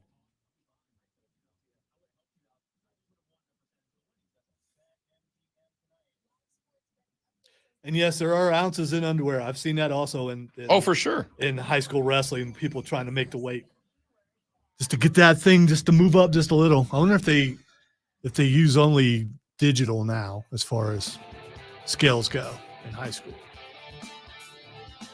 I hated watching that bar just go boom. Nope. Texter says, hey, man, my son is 7 and loves the Rob Brown show, although my 4-year-old daughter thinks you guys argue too much, LOL. She's like, Daddy, why are they yelling at each other? Well, thanks to your 7-year-old son and 4-year-old daughter. Welcome to the Rob Brown Show Armada, kids. I don't yell. It's him. I mean, it's just, I will fight, though. We appreciate all our listeners. Yes, we do. We do. Including the Utes. Y'all are right. Listen, Uncle Rob is out here trying to teach you the ways of the world, all right? Nobody is going to tell you how the real world actually works like Uncle Rob will. Hey, I'm not your role model. Listen to your dad. Definitely don't listen to Uncle Rob. It's like me and Chuck Barkley out here trying to set the kids straight. The world's not sunshine and rainbows, kid. People say bad words sometimes. You're going to have to learn to live with it. It should be sunshine and rainbows as long as you can possibly make it, parents. I mean, reality is reality. Why get there as fast as you can? Just keep it, you gotta be ready. You gotta be ready. It's tough out here in the streets. Yeah, at 4, man. It's tough out here on the 8th hole. Yeah, okay. All right. Hey, speaking of that, the U.S. Open is ongoing right now, as a matter of fact. Is he out of it? Is your dream over? I my optimism faded. He had a really good start to the round yesterday. Was what? Even through 9, -1 at one point, held on to -1 for a little while there. And then Eldrick just kind of faded from sight. Ended up, 4 over on the day, I believe. Let's check in on that leaderboard as it stands right now. Eldrick Tiger Woods is currently +4. His tee time is 1:15 this afternoon after an opening round 74. The cut line is the top after today is the top 60 players and ties. Right now, Tiger is T80. So he's outside of the projected cut line right now. But obviously, there are a lot of guys that are out on the course that have a couple of holes in hand on Tiger so far. One of them is Rory McIlroy, who has now dropped back to T2 as he is +1 through 5 early in this one. In opening round 65, did not miss but 3 fairways yesterday. And in those 3 fairways, 2 of them, he was able to scramble back up and down to get a par. The other one, he chipped in for a birdie. So a very good day from Rory McIlroy yesterday, but he is +1 through 5 so far today. Ludwig Aberg will go off at 136. Patrick Cantlay, the other clubhouse leader after day 1, is at -5. He will go off at 125. Who's your third choice? All right, so your first and your second are probably gone. Bryson DeChambeau. Okay. Not even thought. All right. He's in it, so you're good. Yeah. Bryson will be fine. He ended yesterday ended yesterday 3 under. He is 1 over through 4 right now. Yes. So the guys that, if I get the opportunity to watch him, even if it's only for a couple of holes, Rory is 1, because if this is the major that ends the decade-long major drought for Rory McIlroy, I'd love to be able to say I saw him swing a couple of sticks. Bryson DeChambeau's on that list for sure. Throw a shout out to Fleetwood while you're there for me. Oh, Tommy Fleetwood. Yeah. I don't mind doing that. I'll be like, yo, the second best hair in the Carolinas, only because you're here, is pulling for you, bud. He is, by the way, even after day 1 and even through 5 today.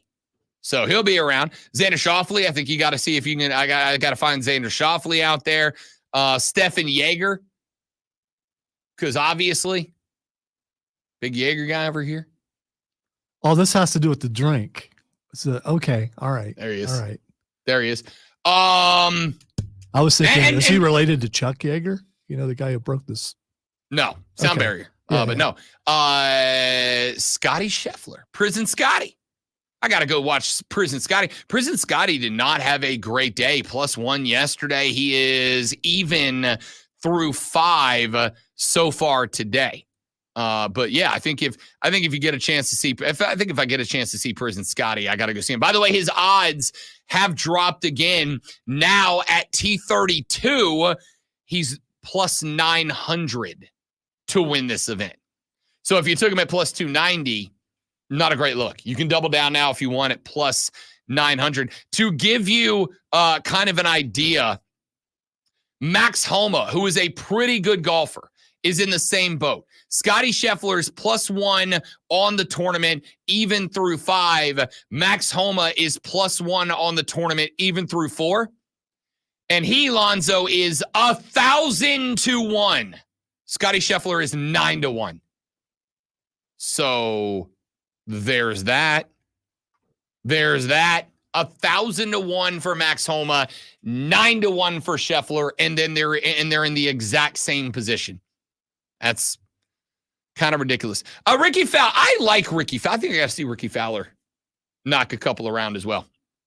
So we'll see how that plays out. U.S. Open taking place at Pinehurst Numero Dos today up in Charlotte, North Carolina, just outside of Charlotte, North Carolina. I'll be there tomorrow. Make sure you follow me on X at The Rob Brown Show. Make sure you follow me on Instagram. I will likely go live a couple of times from the event as it is permitted, and I don't turn into that guy. And here's the question of the day. Great one. Do I punch getting the whole guy on the last hole of the day? Like, I'm getting kicked out. I'm never going to be allowed back. But what are the odds I'm back anyway? Do I say something to get in the hole guy? Do I say something to mashed potatoes guy? Because I feel like I do. Okay, I don't think I've ever heard the mashed potatoes thing. What the heck does that mean? Somebody had just made a couple of years ago the phrase mashed potatoes, according to do you feel like Google's AI. Okay. Well, that's got to be true then, or made up. Mashed potatoes is a shout that originated from golfer Andrew Widmer at the 2011 Chevron World Challenge. Widmer shouted it after Tiger Woods hit a stinger, hoping his mom would be able to find him on TV. Widmer said, "If you hear mashed potatoes, you'll know I was there." He also said that he thought the shout was funny and quick and that it didn't mean anything. And then, of course, because this country of ours is filled with just a bunch of intellectual giants and unique special guys, the mashed potato thing started to take off. All right. So do you think that you'd feel comfortable resting in jail? I don't know. Scotty did it. I mean, if Scotty Scheffler can do it, I can do it, right? I don't think he actually, was in, that was bound to, I wish it would have hit the floor. Because when you go to jail after punching that guy, Scotty assaulted a police officer. Coming up this Monday. That's way worse. Welcome into the Zoe Show. All sports all the time. And then we do that thing that they do in radio and you don't acknowledge that other person ever existed. Ladies and gentlemen, coming to you live from the Charlotte Penitentiary, inmate number LZ31249. Beautiful. Beautiful. Is that worth going to jail over? That's no, the main, it's not. I'm obviously. You could give them a glare, and then you can pull your glasses off when you do it. I'm obviously not gonna punch get in the hole guy in the face. However, I will scream, "Shut the hell up!" Hey Joe, if you're still listening, I dare you. You'll get in the hole. I dare you. Joe's a better person than that. I dare Joe's you. a better person. He's a better dude than that. All right. You're worried. Look at you. You're worried he'll do it. Better than that. Better than that. All right. What else we got going on that we need to get to? U.S. Open taking place. Let's take our break. We got our final break.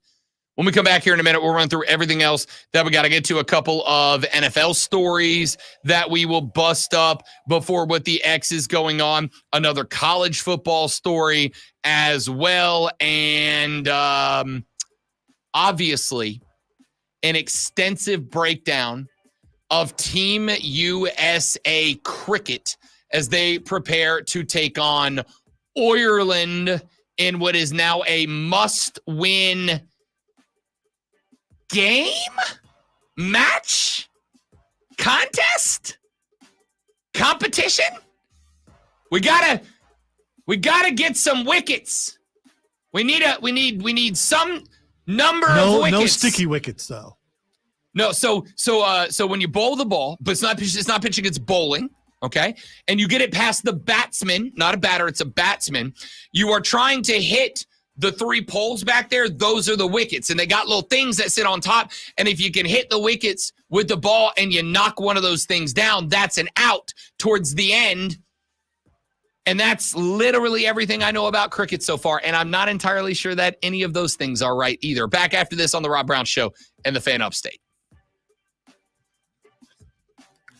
All right, Joe, you're going to force me to do this. I can't believe I have to do this. I triple dog dare you. It has nothing to do with how much you hate it. It's how much he hates it. I despise it. And his reactions are fun to watch. So you should do that.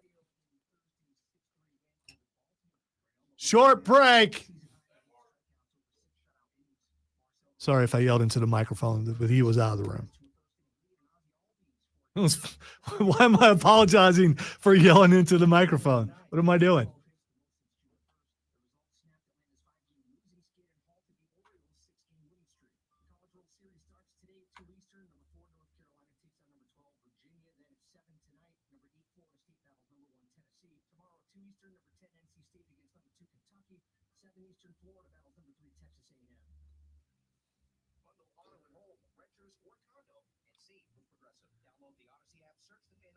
See, what you do, Joe, is you do it real quick, and you turn around and look at Rob like he's the one who said it.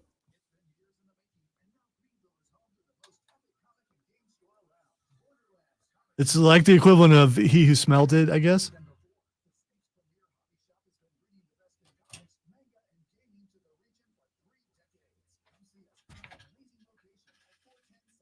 Okay, I don't know what that is, and I don't want to see it at all. I'm not interested in pictures or videos or anything sent to Rob right now. I'm not interested in that.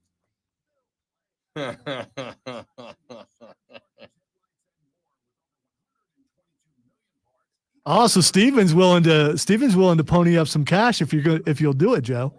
I like my, you weren't in the room. Here's what I would do if I were Joe. I would yell it and I'd turn around really quick and look at you like you did it. Fill Joe's gas tank. I bet he does it. No, he wouldn't. He still wouldn't. Joe's a better person than that. You're scared. Look at you. You're scared. I would do it. I know Joe better than that. Come on, Joe, do it and make it look like Rob did it. I mean, everyone's you have to reach Rob's level of loud, which I don't know is humanly possible. I want it. Wow. If it was worded differently, I'd want it too. But yes.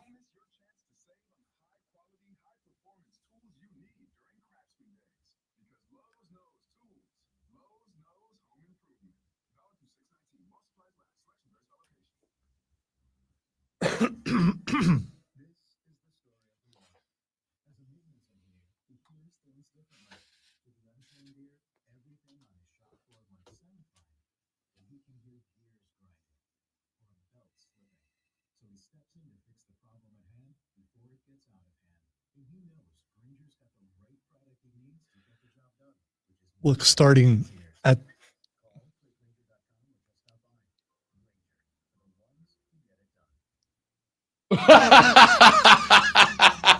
that last line is a walk-off bar. He sent it to me. I listened to the entire thing, and I guarantee you that the person who is the subject of it loved it because we know how he works, how he operates. For sure. He's already doing it For there. sure. Wondered if he could do it on a bigger scale. Oh, yeah, absolutely. He's that people talented. are people no matter where they're from. Wow. And they will fall for You just went same... Depeche Mode. Cool. Atlanta gets off a 5-game losing schneid yesterday because would you look at that if you hit the baseball? Alarm. I didn't say alarm. I don't know what the reverse of alarm is. Not alarm? I don't know. Snooze. Is that what it is? Which is what I've done through most of the Braves games lately, as a matter of fact.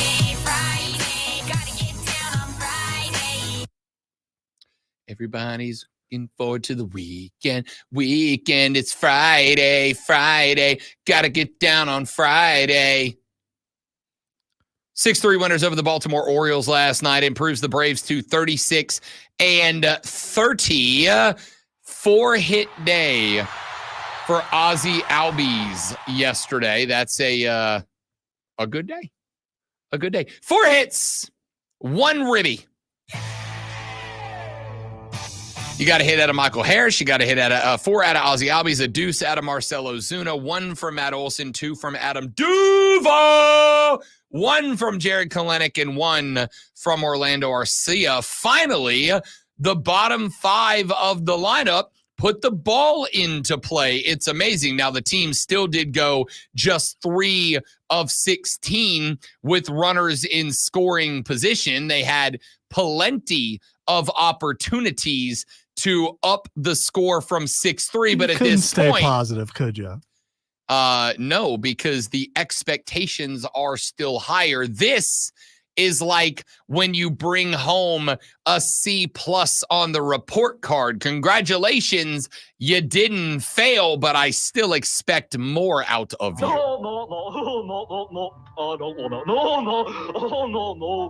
That is some throwback cartoonage right there. Throwback cartoonage. Yeah, and it's I wanted to play it at least before the show was over. Fair. So Reynaldo Lopez gets his 4th win. He is 4-2 after giving up just 2 hits and 8 Ks through 6 innings. Johnson, Jimenez, and Iglesias came in to clean it up. Johnson gave up a couple. Jimenez and Iglesias both gave up 1 on the day. Of the Orioles' 3 runs, none of them came against the starter. All 3 of them came up against Pierce Johnson in the 7th inning. Johnson has, I have concerns about Pierce. And I think he may still be dealing with the lingering after effects of an injury he had earlier in the year. But it kind of tis what tis, as Bill Parcells once said. By the way, off the schneid, now we see this is a big weekend for Atlanta. It's a big weekend because you're about to start a 3-game series Friday, Saturday, and Sunday against the Tampa Rays. It is a big series because as it stands right now, you have an opportunity to not let the Phillies get too far ahead because the Phillies are kind of in a spot right now where their schedule has started to pick up a little bit. They are starting to see some better teams roll on. They dropped 2 out of 3 against Boston at Fenway Park.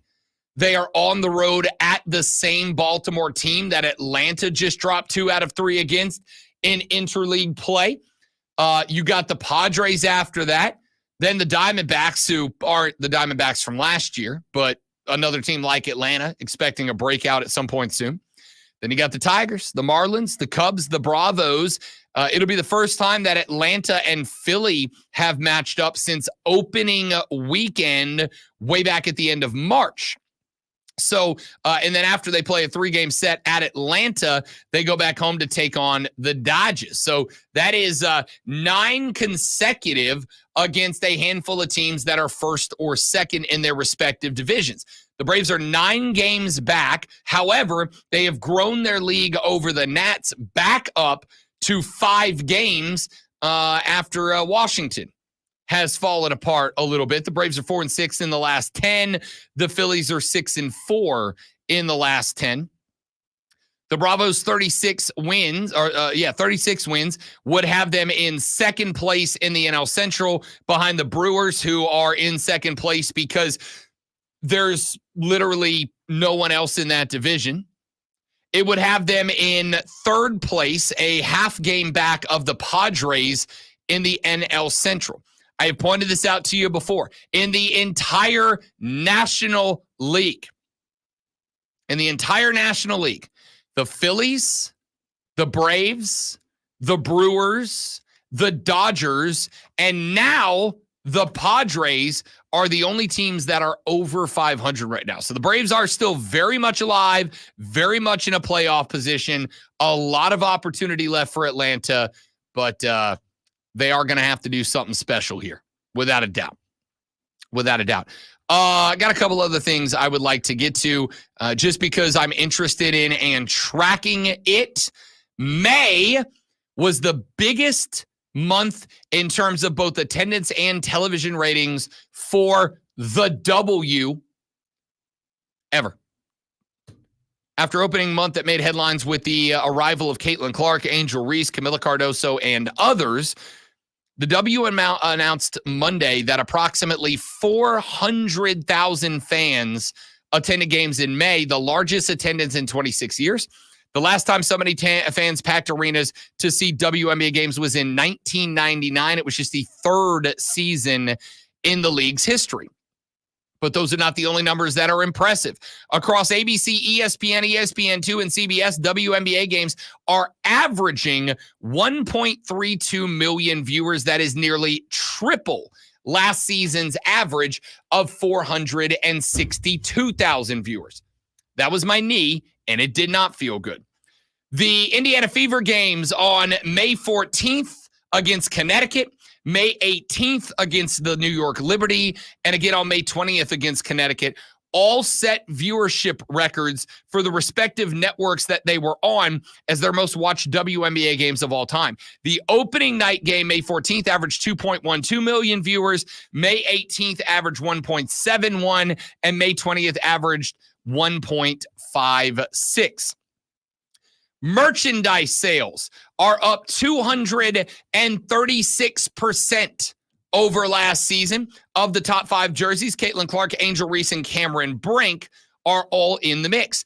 WNBA League Pass subscriptions more than tripled in the first 2 weeks of the season, with the highest average minutes watched in league history. League Pass subscriptions from the month of May were up 335% from May of last year, and WNBA arenas are filled to an average across the league of 94% capacity as it stands right now. Something to be said for that. So the attention is there. I do not ever expect the WNBA to threaten the NBA. I do not ever expect the WNBA to have similar numbers to the biggest professional leagues, but it is turning numbers that are triple what they have turned on in years gone by. Over to golf for just a minute. The PGA Tour is set to have another meeting with PIF representatives. Rory McIlroy has confirmed that a number of PGA Tour reps, including Jay Monahan and Tiger Woods, will be meeting in person with Yasir Al-Rumayyan, the governor of Saudi Arabia's Public Investment Fund. That, according to a statement from Rory on Saturday. It was shortly followed up by a statement from the PGA Tour that the meeting went off as planned. The tour said, quote, "As previously stated, our negotiations with the Public Investment Fund have accelerated in recent months. Representatives from the PGA Tour Enterprises Transaction Subcommittee and the PIF have been meeting multiple times weekly to work through potential deal terms and to come to a shared vision on the future of professional golf." On Friday evening, an in-person session in New York City included the entire subcommittee and PIF Governor Yasir Al-Rumayyan and his team. Where more progress was made, we remain committed to these negotiations, which require working through complex considerations to the best possible position for golf's global growth. Way to go there. I believe reading you is the hard. whole time. We want to get this right, and we are approaching discussions with careful consideration for our players, our fans, our partners, and the game's future. McElroy said in pressers prior to last week's memorial, last week's memorial, that members of the Tourist Transaction Subcommittee have talked 3 times a week with the Saudis. The New York meeting represented their first in-person gathering since back in March. The other members on the committee, Adam Scott, board liaison Joe Ogilvy. It's 9:46. All right. We got like 10 minutes left, and I'm the hell out of here. You got this, man. You got it. The other member, Adam Scott, Enterprises Chairman Joe Gorder, and Fenway Sports Group Principal John Henry. The PGA Tour entered into an agreement with Strategic Sports Group to invest $1.5 billion up to $3 billion into the tour's new for-profit entity, but the negotiations with the PIF have indeed continued at this point. What they are talking about, what is going to happen, no freaking clue. No idea. What I do know is that the Saudis are apparently playing very nice right now. Ogilvy described the meeting as, quote, perfect. He said, when we were going into the room, one of the big things was, how do we address him? If we're going to address him as His Excellency, that's just kind of weird. He comes into the room, shakes everyone's hand, and looks you right in the eye and says, my name is Yasir. Please call me Yasir. I had heard that he's a nice man and he loves the game of golf, and nothing told me otherwise after meeting him. It would be naive to think that we're going to come out of that meeting with a handshake deal and say we're done here, but it was a very good meeting, and you could see there was a mutual respect between he and Jay, which is good, end quote. Or I'm waiting for you to say that from henceforward, you would like to be known as His Excellency. His Excellency Coach. About his coach, I don't know. His Excellency Coach Rob, first of his name, actually a third of his name. There we go. Yeah, that right there has gravitas. Yeah, it does. There's some weight to that. If Roy's listening downstairs, I need new business cards. So if you would just go ahead and put His Excellency Coach Rob Brown, third of his name, host the Rob Brown Show on the Fan Upstate. Wow, if we could put that on a Star Award, there'd be no room for my name. He's considering it. No, I'm trying to figure out what's the plural of His Excellency. Can we get 2 His Excellencies? No, there can only be one His Excellency. There can only be one. Okay. I am with His Excellency. The College Football News has put out their preseason top 25 rankings. College Football News. Hey. In other college football news, according to College Football News, within the ACC, Dabo Swinney's Clemson Tigers are second. The Seminoles of Florida State cracked the College Football News top 10 at number 9. Dabo Swinney's team checks in all the way down at number 16. Now, this is the College Football News projection of what the initial AP Top 25 will look like. It is not a definitive of what it will look like. Okay, so this is not where Clemson is going to finish in the ACC. Correct. Which, by the way, according to the College Football News, they are projected to finish second in the ACC behind Florida State. Would that be good enough to get them into the playoff? IDK, to be honest. If they lose one game, maybe.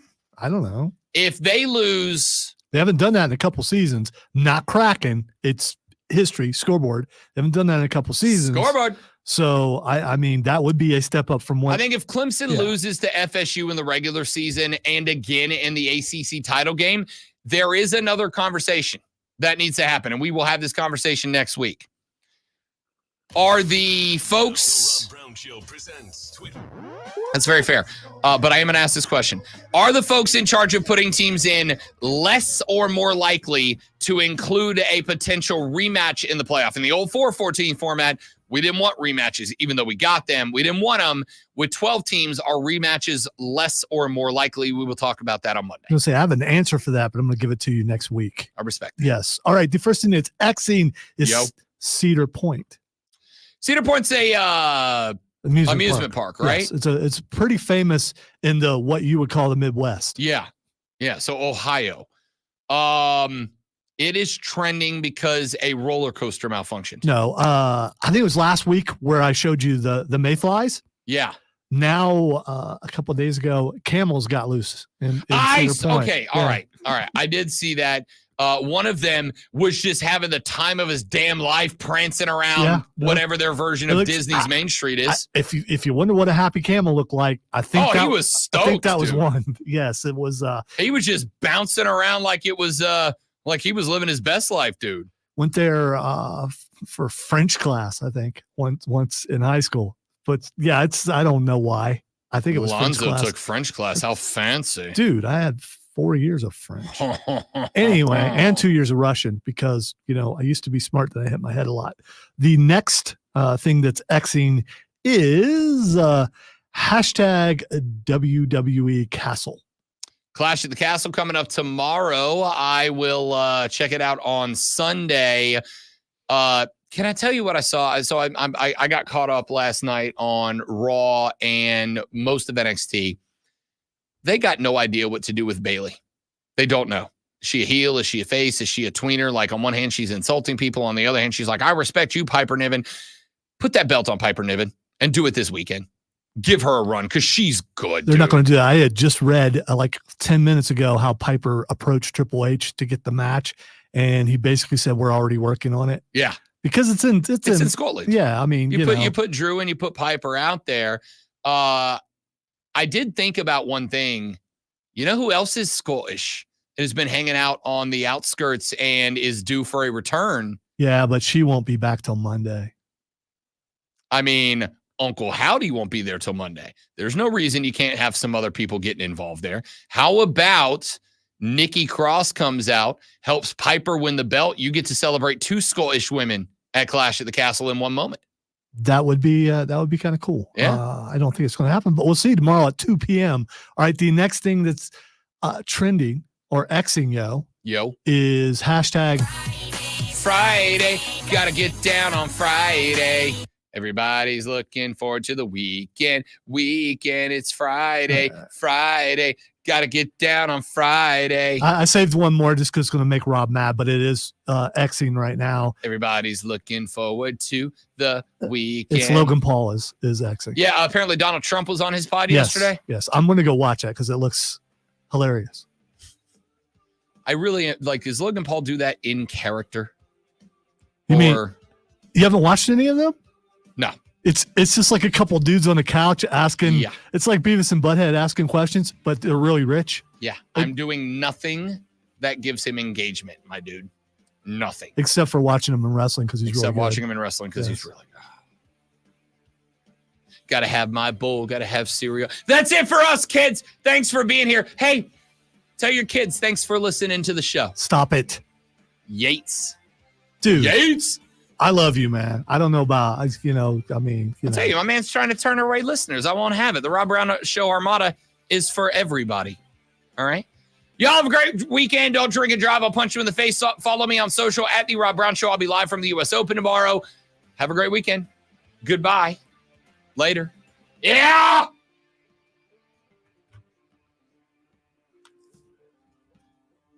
You're the worst, man. You're so bad. I entertain myself, Lonzo. That's good. I mean, I think this whole show is just I entertain myself, and I hope other people are entertained by it. Well, that's kind of every show, isn't it? Yeah. I mean, are there people who do shows that they don't think is entertaining? There are. There are a lot of people who are willing to do a show that they hate in order to make money. I am not, which is why I am poor.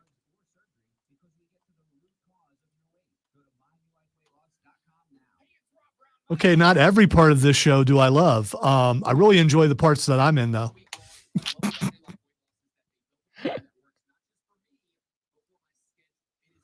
Except when I read poorly. But even then, I'm still having a good time. So,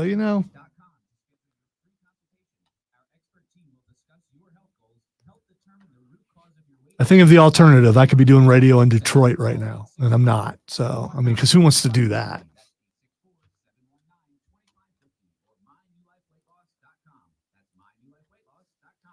I was going to say, I don't know why we're still streaming, but we are. No, stop it. Gotta get down on Friday. I can't believe you didn't do that till just now. I didn't think of it, or I absolutely would have. Thank goodness. It's Friday. I'm surprised you didn't go, it's Glizzy Friday. Gonna leave and go get myself a Glizzy Friday. All right, that's it for us, kids. Remember feeling going to the old course? Yeah, that's me on you today. Enjoy Pinehurst, you filthy animal. Oh, I will. I'm not even mad that you're mad at me, bud. I'm not even mad that you're mad at me. I get it. I would be too if I was you. Why is Keegan talking about big knots? Damn, now I want a beignet, Keegan. Wait, that's this big knot. It's French. Lonzo, you took 4 years of French. You should know that. I never said I did well. Actually, I did do well, except for the enunciation part, obviously. All right, we're out, dudes. Y'all have a good one. I got to go stand on a scale and then play golf and then go watch other people play golf. Bye-bye. Have a lovely day. Thanks for being here. Tell your friends about us. Help us grow the show. We appreciate all of you immensely. Heart, hands emoji. Goodbye. Hey, wait.